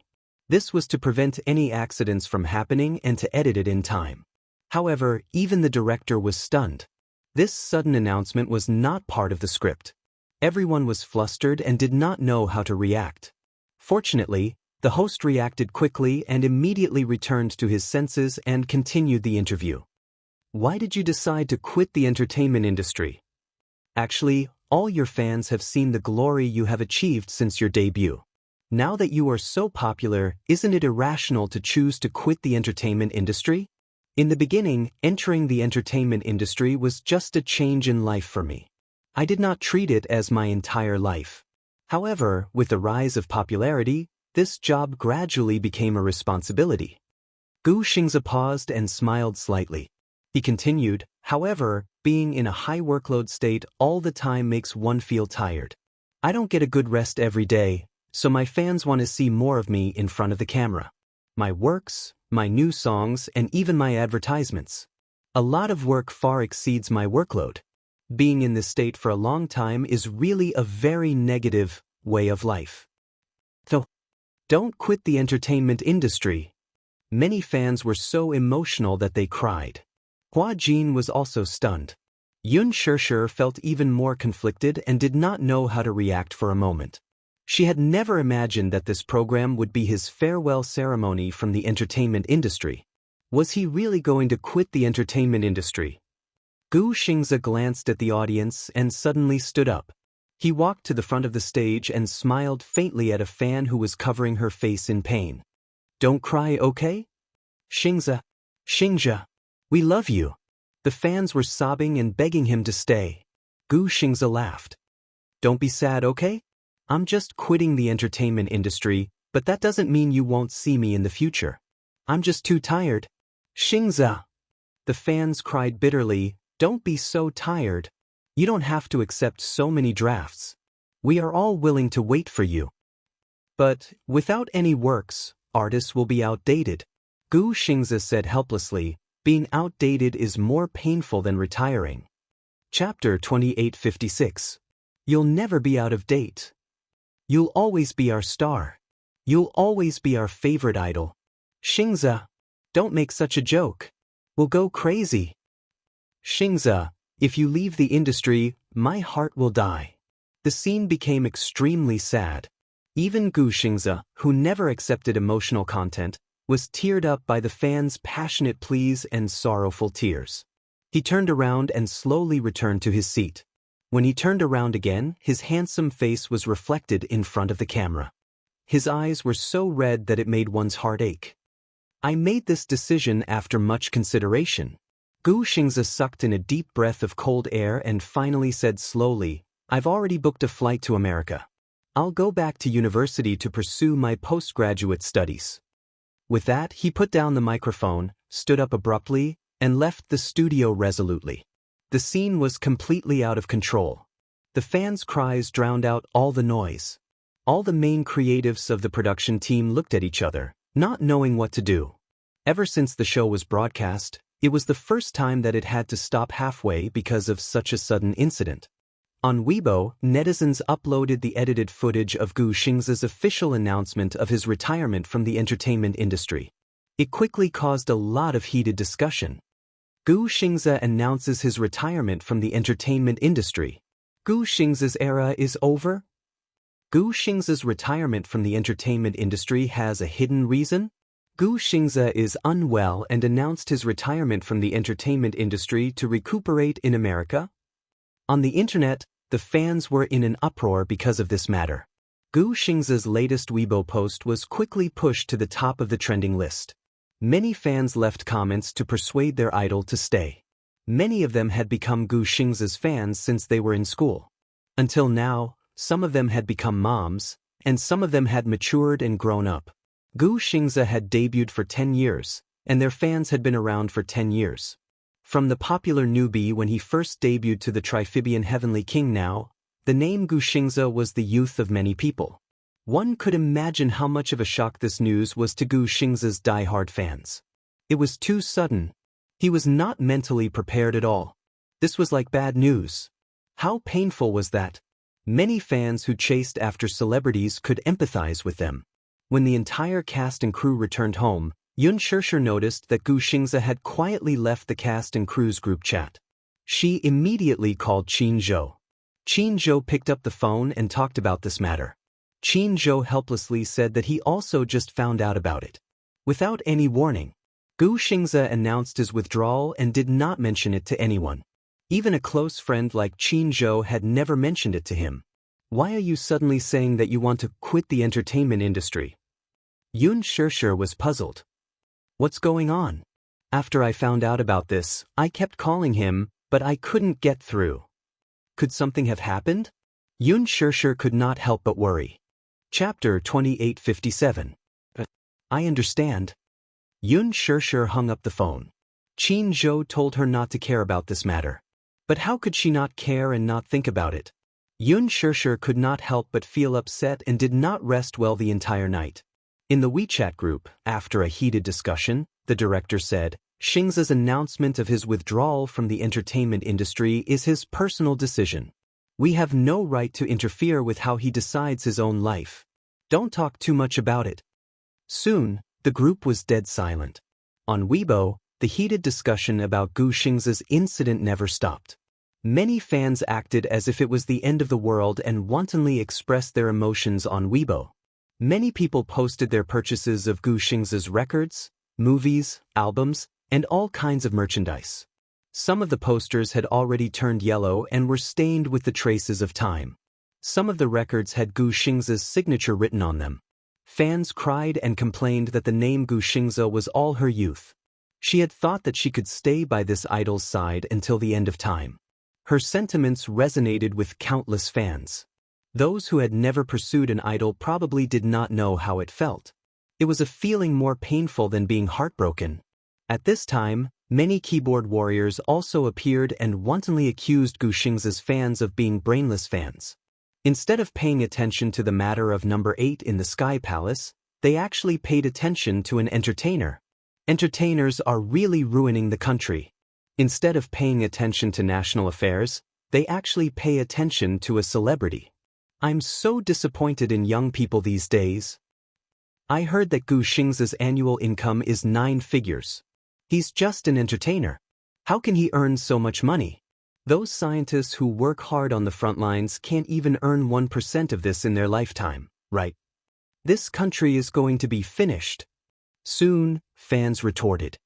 We can't make decisions on national affairs.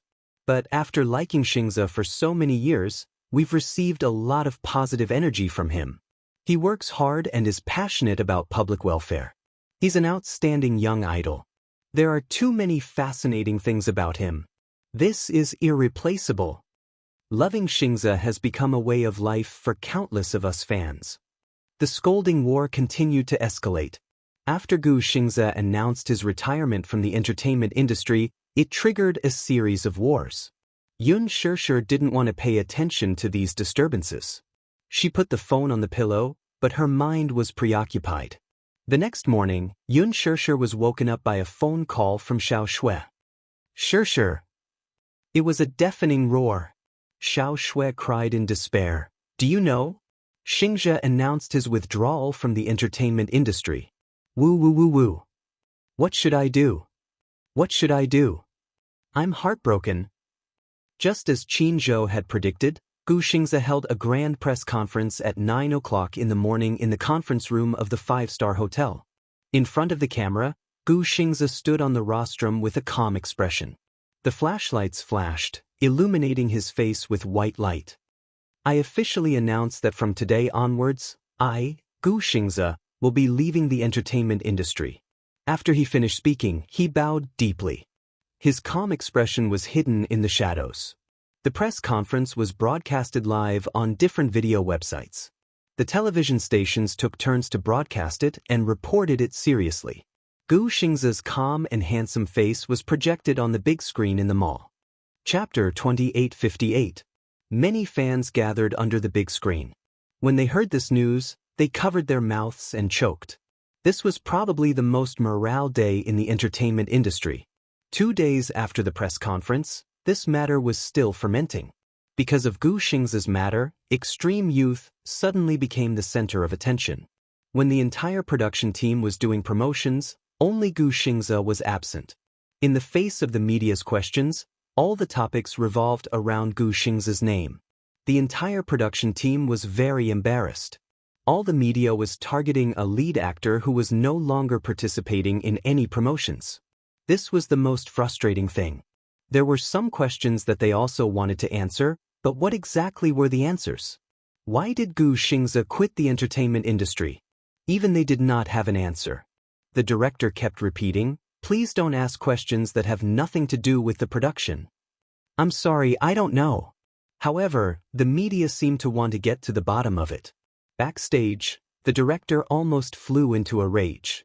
Gu Xingze, why are they all asking questions about him? It's not like we can interfere with a decision like quitting the entertainment industry. We have no way of knowing the reason for quitting. These media outlets really have no standards at all. When Yun Shirshir heard this, her heart sank. Gu Xingze's fans are too much. Isn't it just quitting the entertainment industry? It's like they're crying at a funeral. Look at those brainless fans at the venue. It's as if I'm the one who forced Gu Xingze to quit. It's so annoying. When Hua Jin heard the director's words, he felt a little uncomfortable. Crying at a funeral? Director, do you have to say such harsh words? Am I not telling the truth? The director was really angry. Why are you sticking up for him? I think it's unreasonable and too much for you to say that about Senior Xingze's fans. Hua Jin said, perhaps Xingze has long had the idea of quitting the entertainment industry because of his health. When we were filming the show that day, I could tell that he didn't look too good. However, even if he wanted to quit the industry, it would have been after filming all the scenes and when the production team was wrapping up. His withdrawal from the industry had indirectly helped the production team gain popularity. But even if he has decided to quit the entertainment industry, you shouldn't say that about his fans out of basic respect. Who do you think you are? The director cursed. Hua Jin, are you trying to challenge me? Who do you think you are? You're just a gigolo who was raised as a mistress and relied on the unspoken rules to get to where you are. I say, those brainless fans, why are you blindly interfering? Get lost. You! Hua Jin was furious and glared at him. He had dug up all the old grudges and even used such malicious words against him. He was so excited that he wanted to rush forward. Yun Shishir immediately stopped him. Hua Jin, don't be rash. Under her persuasion, Hua Jin finally managed to hold himself back. However, she turned around and suddenly walked over to the director. She stopped in front of him. Shishir, what are you doing? Before he could finish his sentence, Yun Shishir raised her hand and slapped him across the face. Everyone couldn't help but be dumbfounded. There were many big shots who dared to challenge the director. However, Yun Shishir was the first person to slap the director in front of everyone. She was crazy. What are you doing? The director covered his face and flew into a rage out of humiliation. Chapter 2859. If you don't respect others, don't expect others to respect you. Then, Yun Shishir said calmly, Director, I think Hua Jin is right. You don't have to take out your anger on Xingza's fans for the media's mistakes, and you don't have to use those despicable words to insult Hua Jin. The director gritted his teeth and glared at her. But he only dared to glare at her. Who was Yun Shishir? Mu Yaja's wife. Just the name Mu Yaja alone was something he could not afford to offend even if there were 10 of him. Therefore, he could only swallow his anger after being slapped by her. Yun Shishir returned to Hua Jin's side and held his hand. Let's go. Because of her slap, Hua Jin's pent-up anger dissipated a lot. After leaving the television station building, Hua Jin said a little gloomily, Actually, I feel quite disappointed when Gu Xingze left the entertainment industry. Disappointed? Yes, he has always been my goal. I have always regarded him as my beacon. I hope that one day, I can replace him and become a popular idol. However, I feel quite disappointed when he leaves the entertainment industry. Yun Shishir's lips twitched. You can't surpass him. Everyone can't be replaced. Moreover, he is the idol of the Triphibian Heavenly King. Just by singing, he can crush you to death. You can't sing well, so how can you compare to him? He has won an international music award. What about you? You have to rely on post-production tuning to sing the theme song. Hua Jin pouted. Stop talking. His heart ached. The video of Gu Xingze's press conference was broadcasted through various channels and presented to the public. He was the symbol of an era. His 10 years had been incomparably glorious. Fans had fantasized about accompanying him through his second decade and third decade. However, they suddenly received the news of his departure. All the fans were devastated by this shocking news. Their overly fanatical behavior caused the other netizens to be dissatisfied. They began to denounce these die-hard fans on a large scale. The internet was in a mess. Yun Shishir didn't know how she felt about this matter. However, the feeling of loss stayed with him for a few days. After bidding farewell to Hua Jin, she slowly walked along the street aimlessly. However, little did she know that a black car was slowly following behind her. She was so immersed in her own thoughts that she didn't realize that there was a car following closely behind her. His phone suddenly rang. Yun Shishir picked up her phone and saw Gu Xingze's name on the screen. Xingze? What's wrong with him? Disregarding her doubts, she quickly picked up the call and placed the phone to her ear. Gu Xingze's calm and gentle voice could be heard from the other end. Shishir, it's me. Yun Shishir was stunned. She stopped in her tracks and froze on the spot. It had been a long time since he had called her by her name. Perhaps it was because calling her Shishir was too intimate and ambiguous. Hence, he had always called her by her full name. Now, this sudden gentle call had really caught her off guard. Xingze, are you on the street? Gu Xingze heard some noises and car horns on the other end of the line and guessed that she was on the streets. Yeah. Yun Shishir said, I saw the live broadcast of your press conference. Chapter 2860. I saw the live broadcast of your press conference. You really have the heart to do that? Yun Shishir looked around. Coincidentally, there was a big screen in the shopping mall not far from her. On the screen, Gu Xing's announcement of his retirement from the entertainment industry was still being played. Below the screen, there was a circle of fans.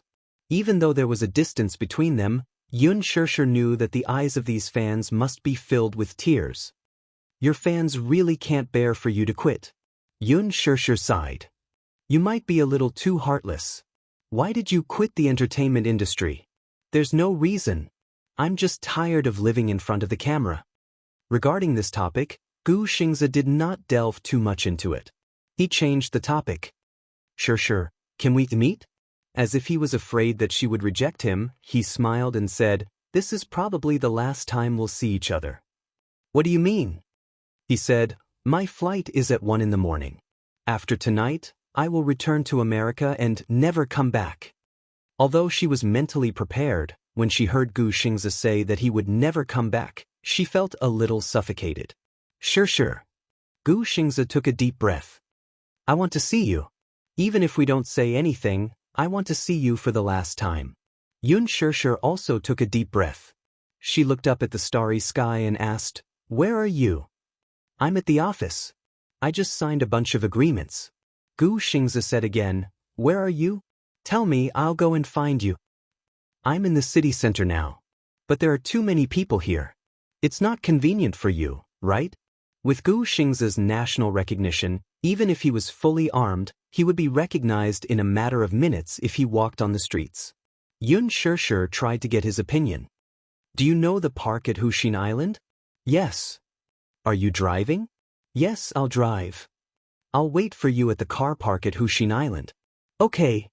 After hanging up the phone, Yun Shirshir immediately walked to the side of the street and flagged down a car. A taxi stopped beside her and she immediately got in. The driver glanced at her and stepped on the accelerator. Then, he realized what was going on and suddenly slammed on the brakes. What's wrong? Yun Shirshir turned pale with fright. She was startled by the sudden braking. You are that, the driver thought hard for a while. The TV drama that my wife has been following recently is called Lethal Beauty. You're the second female lead in it, right? It's that bad woman. My wife hated you at first. But after watching some of your variety shows, I fell in love with you again. Looking at her up close, she really is a beautiful lady. Yun Shirshir smiled awkwardly. I didn't expect my luck to be so good today. I picked up a superstar. Superstar, can I have your autograph? Okay, but you have to drive me to my destination first. Oh. The driver was so excited that he didn't even turn on the meter and just slammed on the accelerator. Along the way, the traffic lights were congested. The driver suddenly glanced at the rear mirror and made a tisk sound. The Lexus has been following us all the way. Maybe it's a coincidence. Yun Shirshir said casually. The driver said half-jokingly, could it be the paparazzi? Why are there so many paparazzi following us every day? Yun Shirshir didn't think much of it. Chapter 2861. However, when time came to a standstill, countless thoughts rushed into her mind. Yun Shirshir could not help but recall everything that had happened between her and Gu Xingze. Scenes flashed before her eyes like a merry-go-round. Unknowingly, her eyes turned red. He said that he was going to America and would not be coming back. In other words, tonight would be the last time they met. She actually felt a little reluctant to part with him. Just as she was lost in her thoughts, her phone rang again. She picked up her phone, thinking that it was a call from Gu Xingze. Unexpectedly, it was a video call from Gong Jie. Yun Shirshir was stunned. Looking at the time, it was already late. Why would he call at this hour? On second thought, due to the time difference, it was probably still daytime over at Xiao Jie's place. Perhaps something had happened. She picked up the video call. On the other end, Gong Jie's handsome face was reflected on the screen. However, his expression was very serious and even a little nervous. Xiao Jie, what's wrong? Why do you look so nervous? Gong Jie did not bother with pleasantries and went straight to the point. Sis, uncle can speak now. What? Yun Shirshir turned pale with fright and stood up abruptly. You're saying that dad can speak now? Yes. Gong Jie was also greatly encouraged, but he still frowned. I told him that it wasn't easy for him to recover the function of his vocal cords. He must pay attention to his recuperation, but he insisted on talking to you. No. Yoon Shirshir was resolute. He can't speak immediately after recovering the function of his vocal cords. Let him recover completely first before we talk about it. I advised him that too, but he didn't listen at all. Gong Jie said solemnly, Sis, you should talk to him. Perhaps your words will be more persuasive. All right, let me see him. Yoon Shirshir also missed him. Gong Jie froze the video call. Then, he got someone to carry Yoon Yeching into a wheelchair and pushed it over. As soon as Yoon Yeching's figure was reflected on the screen, Gong Jie gently said a few words to him. Yoon Yeching immediately understood and looked at the phone. Knowing that the other side of the phone was his beloved daughter, he opened his mouth to speak in an unbelievably hoarse voice. Shirshir, Daddy has caused you to suffer. Dad? Yoon Shirshir furrowed her brows as tears welled up in her eyes. She quickly said, Dad, don't talk so much. It wasn't easy for you to recover the function. Be careful of your sister.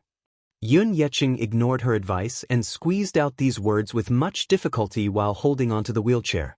Yoon Shirshir was completely stunned. Sister? Yoon. His voice was as rough and broken as gravel, but even though he was speaking with great difficulty, she still understood what he was trying to convey. Yuna, she's not dead? Dad, how did you know? Sir. Yoon Yeching seemed to have prepared a script as he said agitatedly, It was her who destroyed me with sulfuric acid. She will definitely look for you. You must be careful. Yoon Shirshir's face instantly turned ghastly pale as her lips trembled. How is that possible? How could she do such a cruel thing to you? Chapter 2862. Just as she finished speaking, she suddenly felt a car slowly approaching from behind. The ground beneath her feet was instantly illuminated by the high-beam headlights, turning it as bright as a white carpet. The low rumble of the car's engine rose and fell continuously. Yoon Shirshir's heart skipped a beat. She turned around stiffly and saw a black Lexus parked quietly not far away. The car's high-beam headlights were extremely dazzling. The lights suddenly changed, and in an instant, her eyes were as bright as the aurora. Yoon Shirshir could not open her eyes because of the blinding light. She could not help but raise her hand to shield her eyes. She subconsciously staggered backward, only to see the car release its brakes and step on the accelerator, speeding toward her. Yoon Shirshir hurriedly retreated and wanted to avoid it. Suddenly, a man's steady voice came from behind. Shirshir, be careful. Immediately after, a figure pounced on her. It was Gu Xingze. When he pounced on her, he did not forget to use his arms to protect her. Hence, even when the two of them fell to the ground, she fell into his arms and did not collide directly with the ground because of his protection. Her phone, however, did not escape being crushed by the car's wheels and was directly crushed. The car brushed past the two of them and stopped very quickly. Immediately after, a woman got out of the car. Yoon Shirshir turned around abruptly and saw that the woman was wearing a simple outfit that was as black as ink. However, under her short hair, her face was extremely ugly and covered with hideous scars. Even so, Yoon Shirshir could still recognize her at a glance. Based on her facial features, this woman was Yoon Na. It turned out that she was in the Lexus that had been following her all this while. Yoon Shirshir shuddered at the thought of this. She then thought of Yoon Yeching's words earlier. Yoon Na is not dead.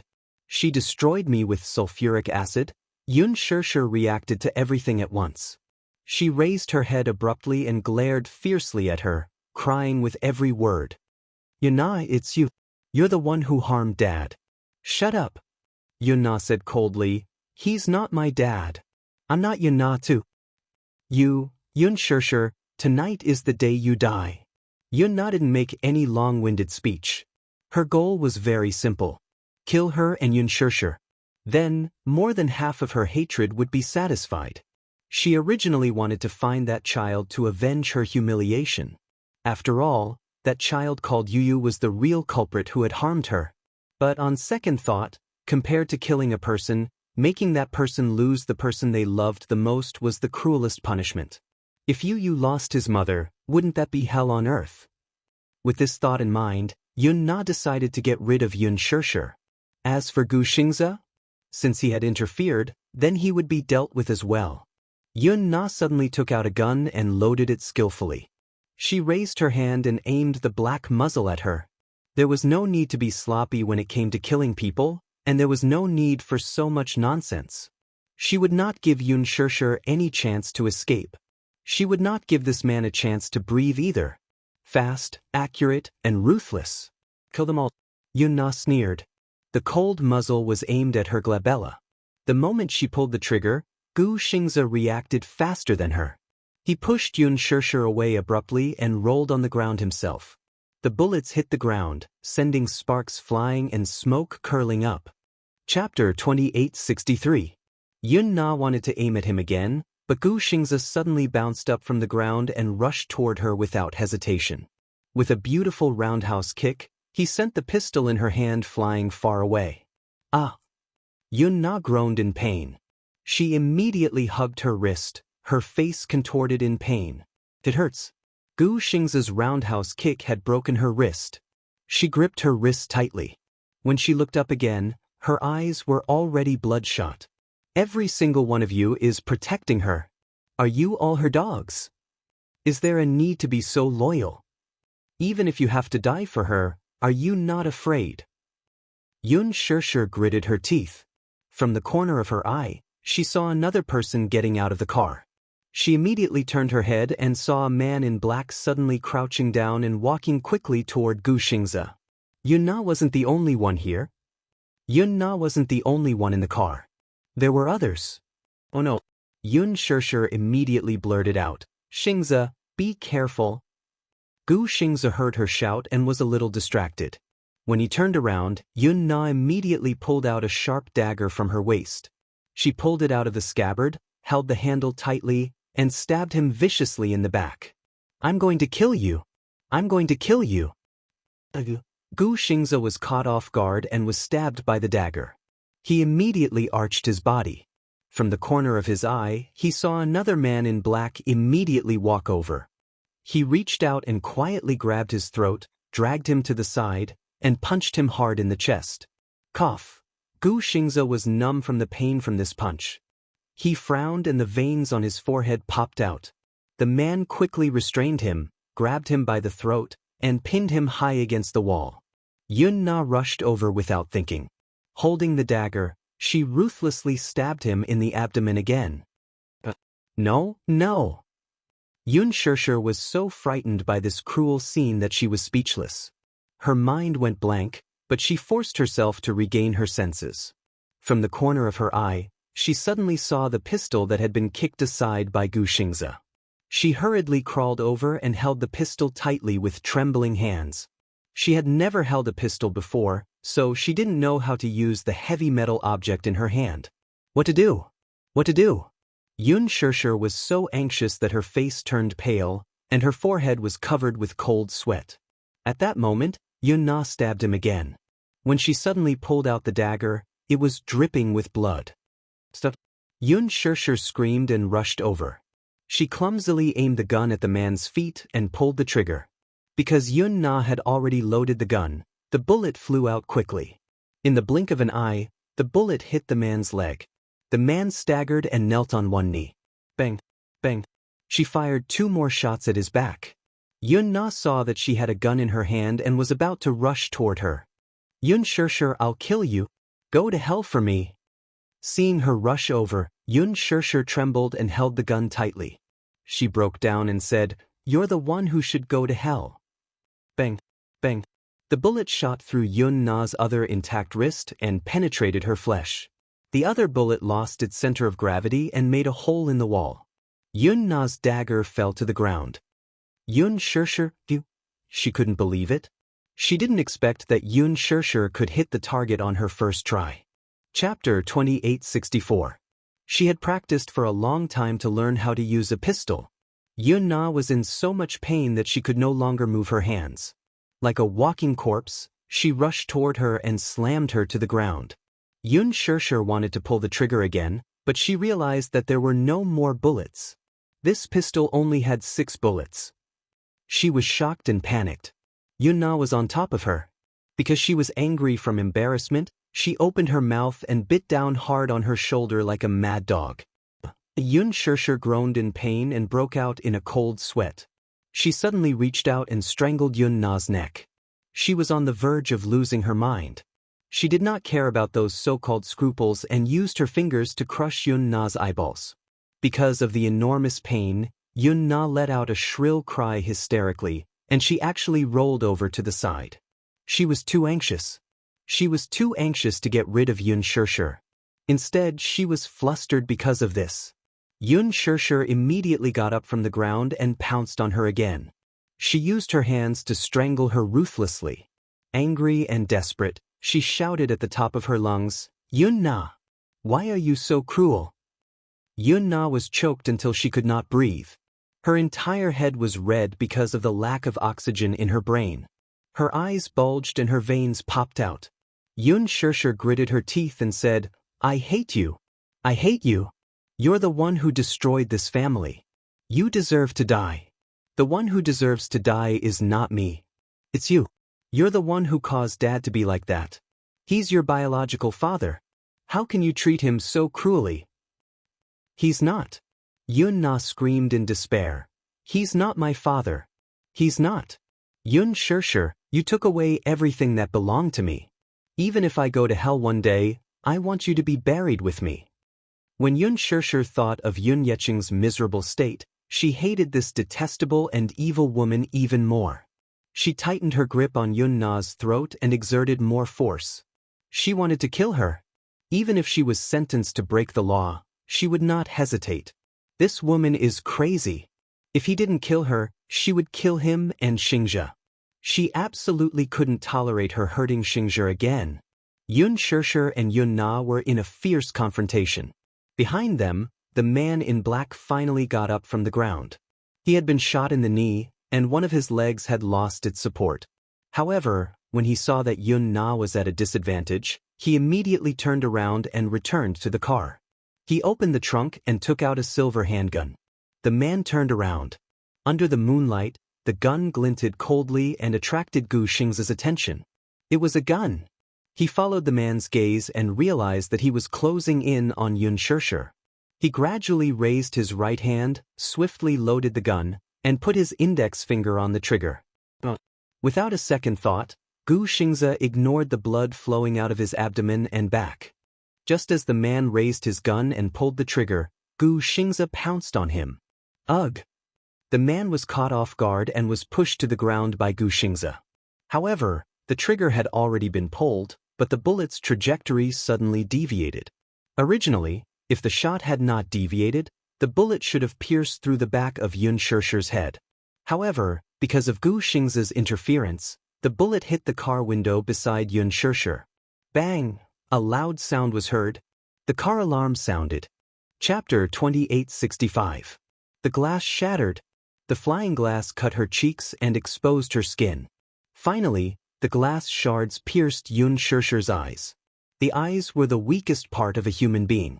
When the glass shards pierced her eyes, the piercing pain made her cry out in pain. Because of the sharp object piercing her eyes, Yun Shirshir felt a piercing pain in her eyes. Her whole body fell backward. Her eyes hurt. After the whole world spun around, her head hit the concrete floor heavily. Her eyes were shaking from the pain. Then, she seemed to feel the glass from the car window falling on her body. Shirshir. She seemed to hear Gu Xingze calling her name. But she couldn't hear what he was shouting. The pain seemed to have taken over all her consciousness. So painful, her eyes hurt. Yun Shirshir panicked. She touched her eyelids with trembling hands. Her fingertips touched a patch of warm blood that stained her eyelashes. It flowed down her cheeks and stained her clothes. She endured the searing pain and opened her eyes a little. Her vision was blurred by blood, as if covered by a layer of red fog. It was so hazy that she couldn't see anything. She could only vaguely distinguish the glaring light. I can't see anything," Yun Shishir choked with sobs. Gu Xingze frowned and gritted his teeth. He grabbed the dagger from the ground with difficulty. The man behind him wanted to get up and make a final struggle. However, Gu Xingze didn't give him the chance to do so. The dagger pierced into his chest. That was where his heart was. Gu Xingze knew very well that this dagger had pierced into his chest. He didn't want to get up. The man's eyes widened in disbelief as he was stabbed in the chest. His face instantly became distorted as he looked at the man covered in blood in disbelief. He had been stabbed so many times, but he still had so much strength. To actually stab the dagger so deeply. The man immediately spat out a mouthful of blood. This slash was almost destructive. His entire body collapsed on the third floor. His eyes were wide open in anger and he no longer struggled. Gu Xingze stood up and staggered over to Yun Shishir's side to help her up. However, when he exerted a little force, it affected the location of the wound, and blood gushed out again. Yun Shishir shrieked in fright when she felt someone touching her. Gu Xingze immediately coaxed her gently. "Shishir, don't be afraid." "It's me, Xingze." He held back the sweet taste in his throat and glanced at Yun Na, who was unconscious on the ground. He said to her, "Let's go to the hospital." Before he could finish his words, his legs went soft and he almost fell to his knees. When Yun Shishir heard his voice, she endured the pain and groped around aimlessly. Finally, she found his hand. She immediately grasped his hand tightly. "Xingze, how are you? Are you seriously injured? Did you lose a lot of blood?" "No." Gu Xingze endured the pain and gritted his teeth. He pretended to smile calmly and said, "I'm fine."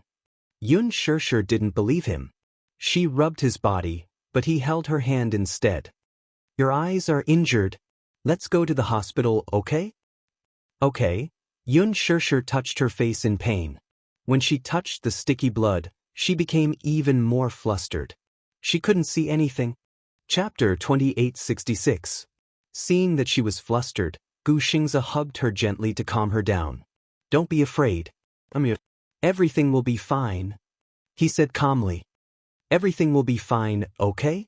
Don't be afraid." The two of them stood up while leaning against each other. Yun Shishir couldn't see and had lost her sense of direction. She could only use all her strength to put Gu Xingze's arm on her shoulders and try her best to support all his weight. Gu Xingze hugged her shoulders. He knew deep down that this idiot must have wanted to use his body to support her. However, she was also severely injured. He couldn't bear to let her bear all his weight. He really couldn't bear to let her bear all his weight. Hence, he shifted his weight to the other side. He hugged her with one hand and covered his bleeding wound with the other. He slowly walked towards the intersection. Yun Shishir couldn't see. Because she couldn't see how pale his face was at this moment.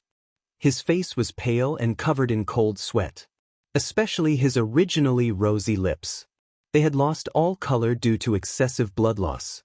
And because she couldn't see at all how gentle Gu Xingze's gaze was on her at this moment. It was a gentleness that was engraved in his bones. If he could, he wanted to look at her as much as possible. He wanted to imprint her features deeply into his bones and blood. If he could, he wanted time to stop right here and now. He wanted to look at her quietly until he got tired of looking at her. If he could, he wanted to go back to the day when they first met. He would definitely hug her tightly in his arms. When that man appeared, he would take over her entire heart. Gu Xingze's lips suddenly trembled. Looking at Yun Shishir's side profile as she endured the pain, he couldn't bear to let her go just like that. For a moment, his eyes were filled with tears and they were red. "Shishir, before I came, I thought of countless parting words." Gu Xingze tried his best to widen his eyes and force back his tears. His Adam's apple bobbed, and the corners of his lips curled up. He smiled and said, "I want to wish you happiness. I wish you happiness forever, but I selfishly think that I might not be able to be generous to wish you happiness." Yun Shishir's expression suddenly froze. "How I wish that you couldn't live without me. Xingze, I like you." Gu Xingze endured the pain and his voice was as soft as the wind. "I really like you." Cough. He tried his best to force a smile. I love it so much. This was the first time in his life that he loved someone so deeply. He couldn't accept this. He couldn't accept this. For the first time in his life, he wanted to obtain someone, but after exhausting everything he still couldn't obtain her. However, no matter how unwilling he was, I still want you to be happy. Gu Xingze muttered. Sure. Do you know? I want to be generous and wish you happiness, but I also selfishly hope that you'll never be happy for me. But if you're lonely, I can't bear it. Yun Shishir suddenly felt the weight on one of her shoulders collapse. Her shoulder was suddenly empty, and she heard a heavy sound. It was the sound of someone falling to the ground. Xingze. Yun Shishir was so scared that she cried, Xingze, where are you? Chapter 2867. Xingze, where are you? She immediately squatted down and desperately searched until she found an arm. She crawled over along the arm and hugged Gu Xingze in her arms with heartache. Tears kept flowing from her eyes and dripped onto his body along with blood. Xingze, don't scare me, don't scare me. She was so shocked that she was flustered. It was as if the whole world had collapsed. She shouldn't have accepted his appointment. She should have rejected him cruelly. That way, even if he was disappointed, he could have safely boarded the plane to America and not ended up like this. She was wrong. Oh God. She knew she was wrong. She really knew she was wrong. Could she rewind time? Could she rewind time? She didn't want anything to happen to him. Sure. Gu Xingze's breathing suddenly quickened. He opened his eyes and looked up at her. Seeing her crying, his heart felt like it was being stabbed by a knife. Don't cry, Xingze, don't scare me, it's okay. Gu Xingze smiled gently and coaxed her softly, I don't care about life and death anymore. He had depression, so he didn't care about death. From the beginning to the end, he had locked himself in his own world. The only light he saw was her, but he didn't hold on to it firmly. In this world, the only thing he couldn't care less about was her tears. It's all my fault. It's all my fault. Yun Shishir cried bitterly. Let's exchange, okay?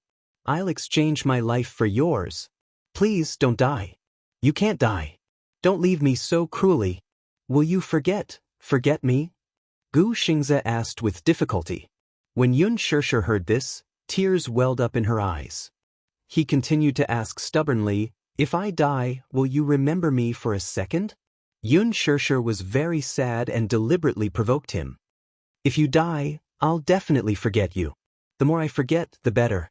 So, when Gu Xingze heard this, he laughed softly and interrupted her. Yes, that would be best. Yun Shishir was stunned. When Gu Xingze heard that she was going to forget about him, there was a sense of loss and comfort in his eyes. He was disappointed because she said that she wanted to forget about him. Comforting like this, what was left for her was not those painful memories. I also don't want to leave you with sad memories. Gu Xingze's eyelids became heavier and heavier. His face lost all its luster and became extremely gloomy, but he still tried to smile. Forget me. It would be best. His eyelashes gradually drooped. His fair hand suddenly slipped from her palm and hung limply to the side. The air suddenly became deathly still. In his ears, it was as if the line of death had been drawn. She could no longer hear any sound, and she could no longer feel any warmth or undulations from his body. She could only feel that his body was gradually losing its warmth, and it was becoming increasingly cold. Xingze? She forced a smile and gently touched his cold face, trying her best to pull the corner of his lips. Xingze, can you talk to me? I want to talk to you. I'm scared. I'm really scared, liar. Yun Shishir furrowed her eyebrows. Didn't you say that with you around, I don't need to be afraid? But why did you leave me behind? Gu Xingze did not react at all, let alone make a sound. Chapter 2868. Gu Xingze did not react at all. His eyelids were slightly closed, and his expression was calm. However, he was like an empty shell, so empty that there was no trace of life. No, she finally began to panic. She groped around and held his face, pressing her forehead against his cheek. However, she could only feel his cold temperature. I beg you, don't leave me, she begged in despair. Using all her strength, she hugged his shoulders tightly, trying to transfer all her body temperature to him. Xingze, I was lying to you just now. Yun Shishir said in pain, I was lying to you. I wanted you to live well. I was lying to you, I was lying to you. I won't forget you. How could I bear to forget you? Memories flashed through her mind like a revolving lantern. When they first met, he smiled and sized her up. His beautiful eyes were slightly curved, and a warm smile appeared on his face. You're so clean and beautiful. Why did you become the assistant of a small-time model? How useless. You're much prettier than her. If you enter the entertainment industry, you'll definitely be popular. Your temperament is just right for the female lead in my heart. Yun Shishir could no longer hold back her heart-wrenching sadness. She burst into tears and hugged his cold body in a sorry state, crying like a desperate child. I like you so much. I like you so much. Gu Xingze's smile was still vivid in her mind. At Huan Yu's annual cocktail party, he led her to the dance floor. He was dressed in a suit. He leaned over slightly to her and made an inviting gesture, like an elegant and noble gentleman. May I have a dance with you? He smiled. His teeth were pure white and extremely charming. Life felt like the first time they met. Yun Shishir gritted her teeth and hugged his head that had no center of gravity. Tears gushed out like a fountain. She tried her best to open her eyes wide, wanting to take a good look at him. However, the wider her eyes were, the deeper the pain. In the end, all she could see was a blood-red blur. She could not see anything clearly. No, Yun Shishir cried helplessly. Let me take a good look at you.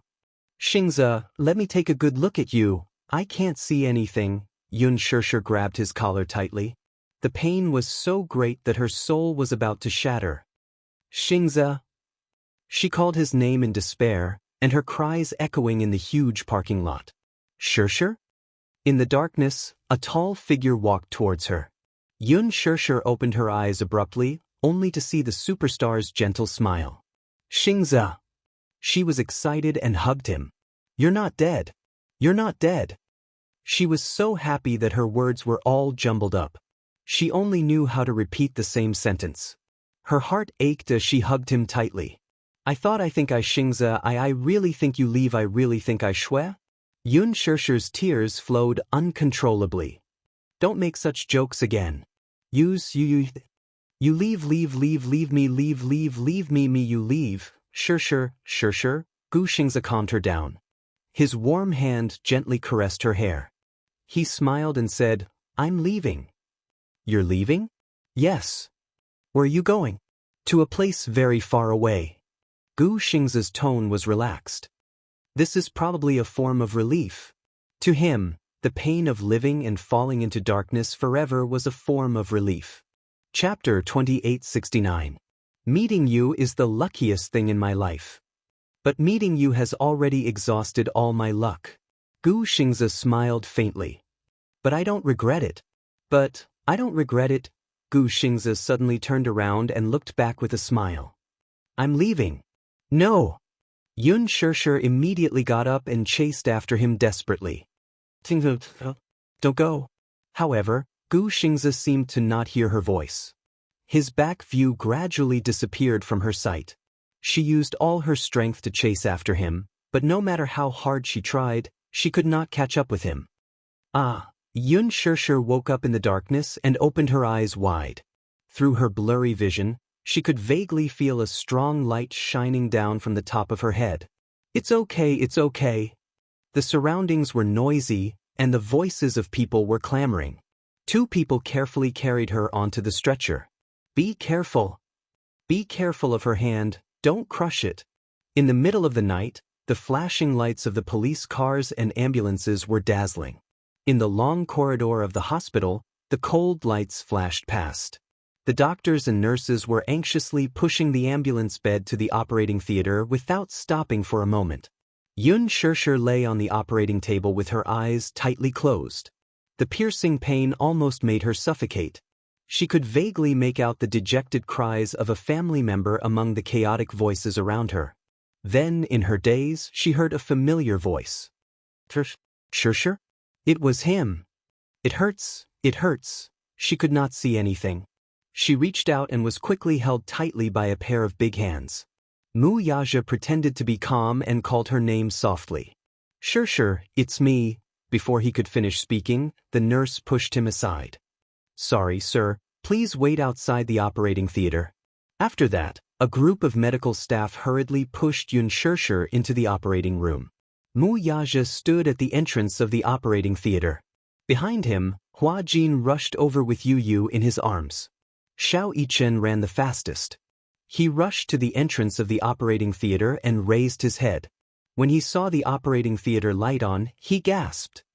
Mommy! He walked to the door in a panic and peeked through the crack. Hua Jin immediately asked, Brother-in-law, what happened to elder sister? We still don't know what's going on. Sister? Her eyes were injured.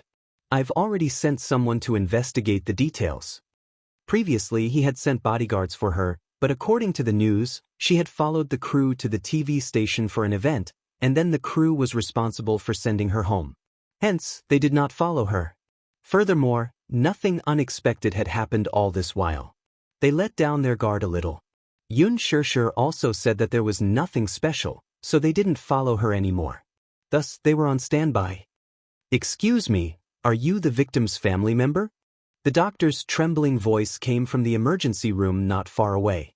Mu Yaja turned around and saw Gu Jinglian standing at the door of the emergency room. His expression was gloomy and his aura was terrifying. In the middle of the night, he had received a call saying that Gu Xingze was in trouble. He rushed over. Along the way, he felt that it was inconceivable. Trouble? How could it be? Didn't he go out for something? Chapter 2870.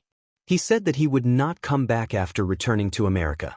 Gu Jingze had wanted to send him off, but he said that he wanted to see the most important person in his final moments. Then he disappeared without a trace.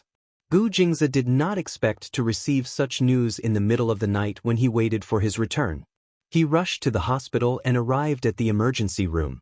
The doctor asked him if he was the victim's family member. The victim? Gu Jinglian's face darkened. Where is he? He's in the emergency room.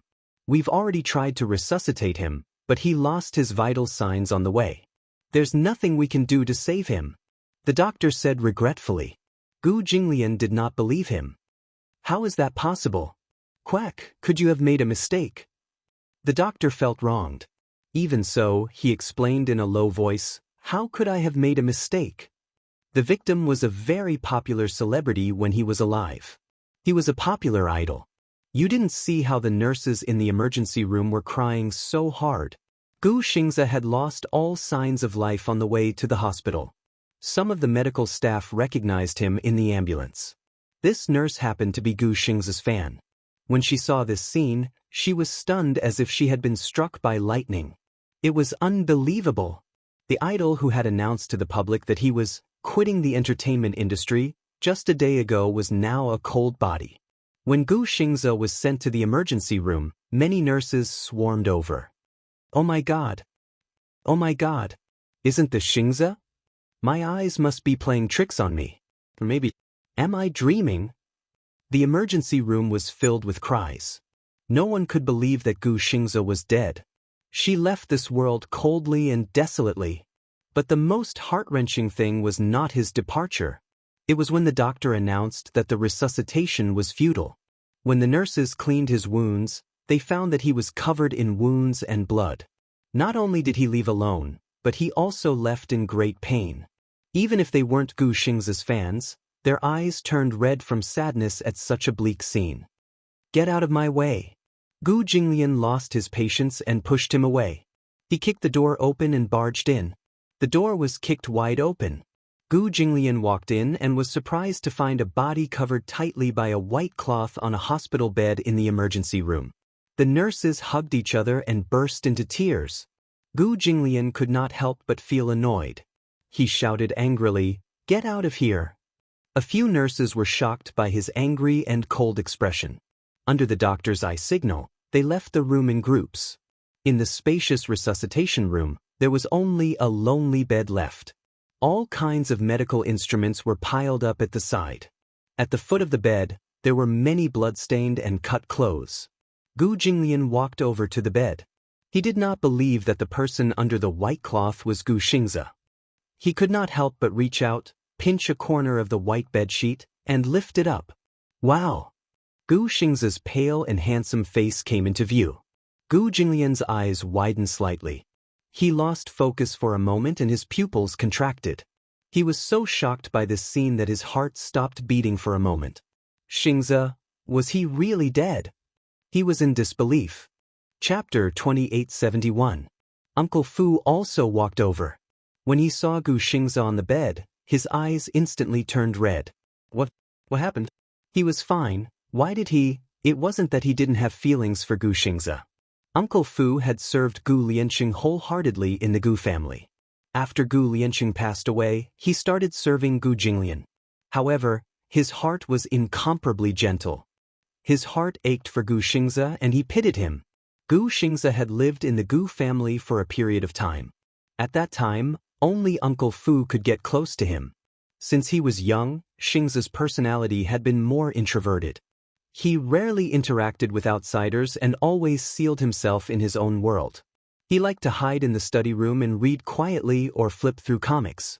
The only person who could communicate with him was probably Uncle Fu. From the beginning to the end, very few people could enter his heart.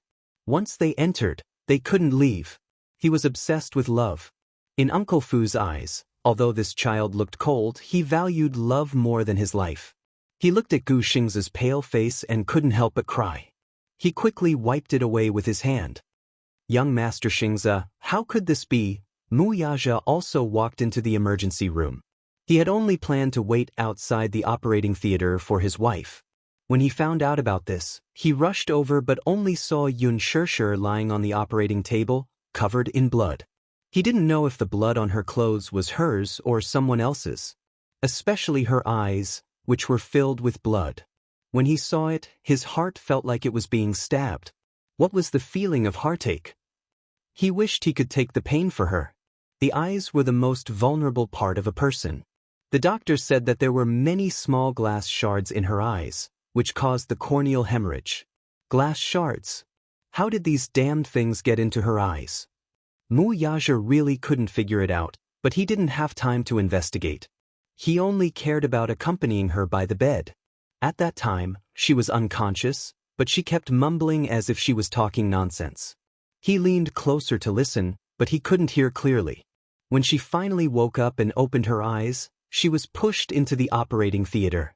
Mu Yaja could only force himself to calm down. If he lost his composure, the situation would be completely out of control. Right now, he had to guard her until she left the operating theater safely. He didn't care about her eyes or whether she would lose her vision. He only wanted her to live well. Even if she could no longer see, he would do everything in his power to make her see again. However, Mu Yaja saw Uncle Fu's eyebrows. But when he heard him, he heard Uncle Fu's sorrowful voice. "Young master." His eyebrows twitched, and he vaguely suspected something, so he walked to the resuscitation room. However, he saw such a desolate scene. Gu Xingze lay on the hospital bed with a pale face. To be precise, this was an empty shell without any soul control. It was cold without any temperature. His body was already cold. His limbs were also gradually stiffening. His handsome face was stained with blood, but it was strangely calm. It was as if he had just fallen asleep.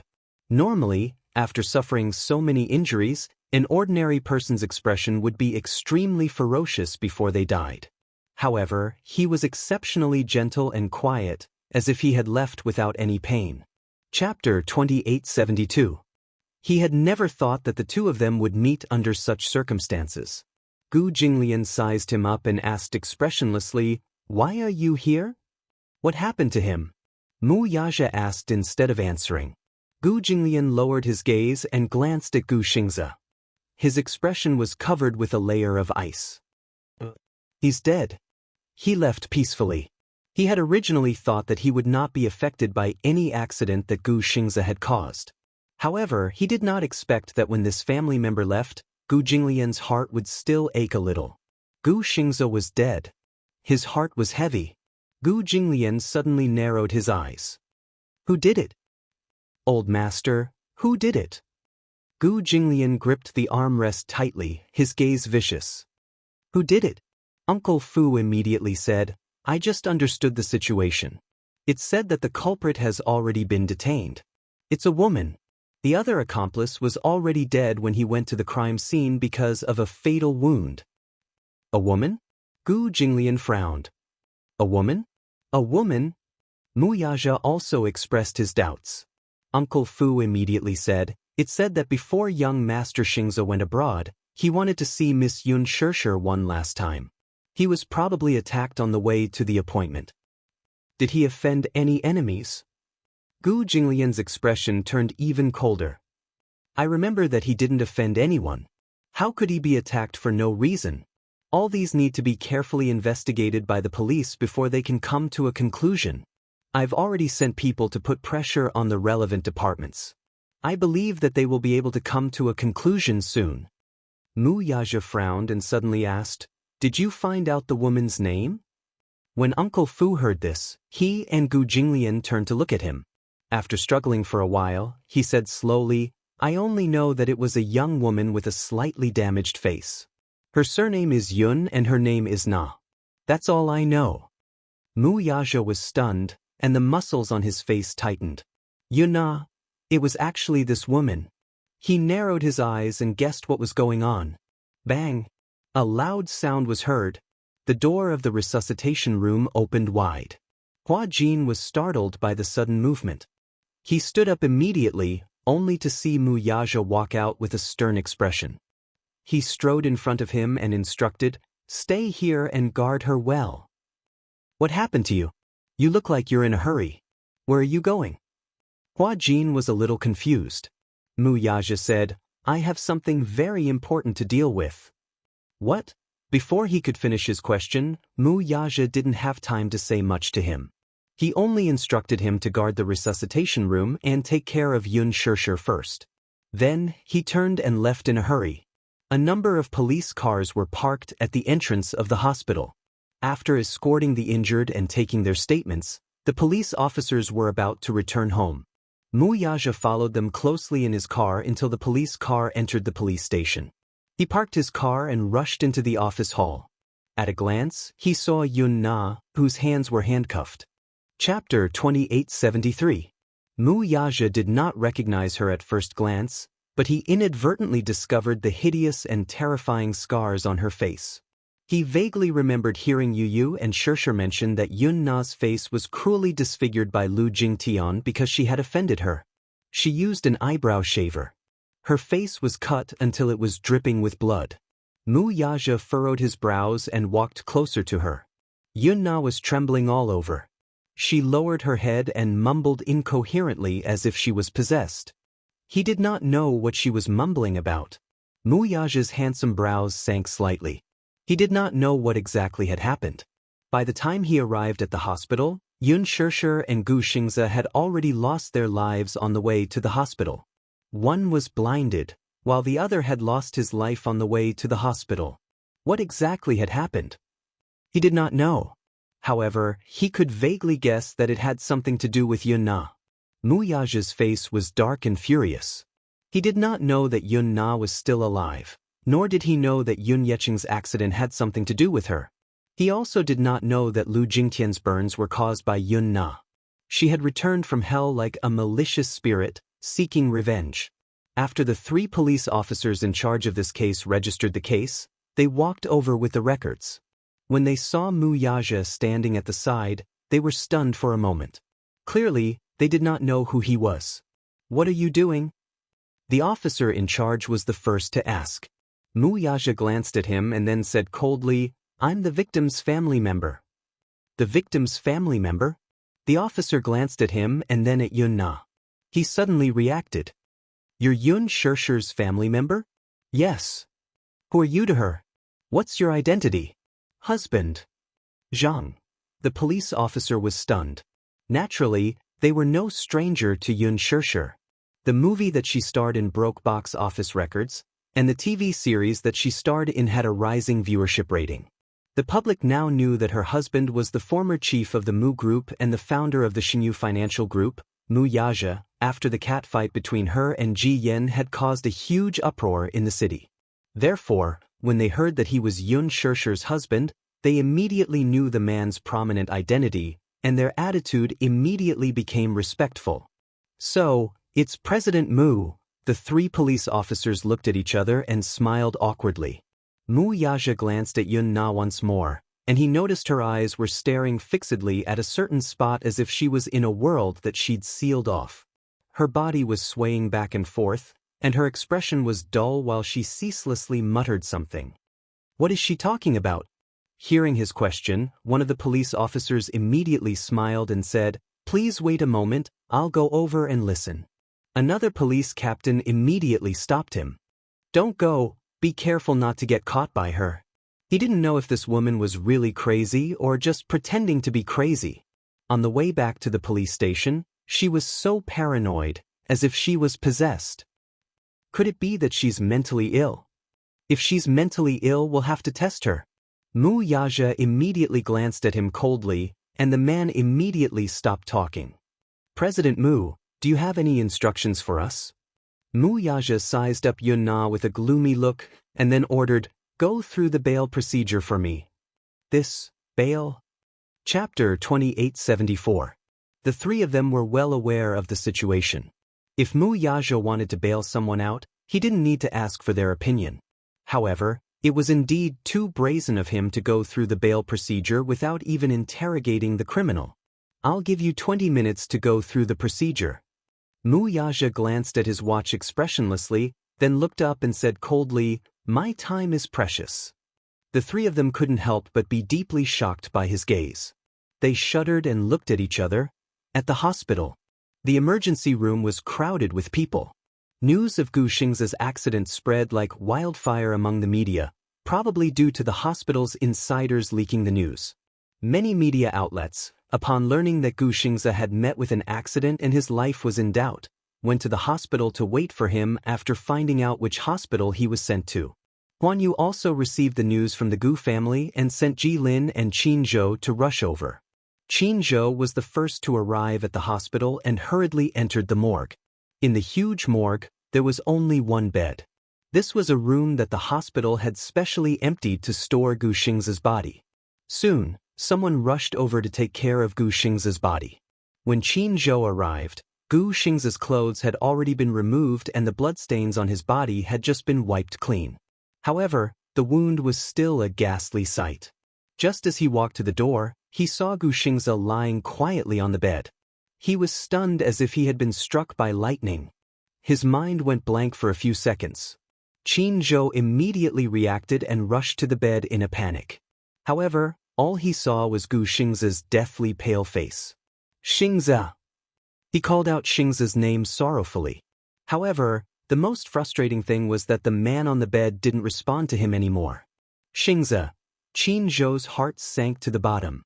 On the way here, he was burning with anxiety. He only hoped that the news was false. Perhaps in the process of passing on the message had been misinterpreted. How could a person who was alive just a second ago suddenly die for no reason? Qin Zhou was clearly in disbelief. But when she rushed to the hospital and saw Gu Xingze, she was shocked to find that all this was not fake. Xingze really left. Qin Zhou rarely shed tears. His personality had always been more cheerful. Even if something pessimistic happened to him, he wouldn't feel sad. However, after encountering this matter, he suddenly became weak. His eyes immediately turned red, and tears suddenly fell onto the pure white blanket. He wept bitterly. "Xingze, didn't you say you were flying to America? What is this?" He suddenly stretched out his hand and touched the ghastly wounds. Tears streamed down his face. "Where did these wounds come from? Earlier, you said that you would contact me as soon as you arrived in the U.S. I thought you were already sitting in the first-class cabin to the U.S. He immediately hugged Gu Xingze's shoulders. His heart was filled with pain, but he did not know how to vent it. "Quickly get up and tell me that this is a joke. You're joking with me? Okay, you win. I was fooled by you. Xingze, don't close your eyes anymore. Open them and look at me."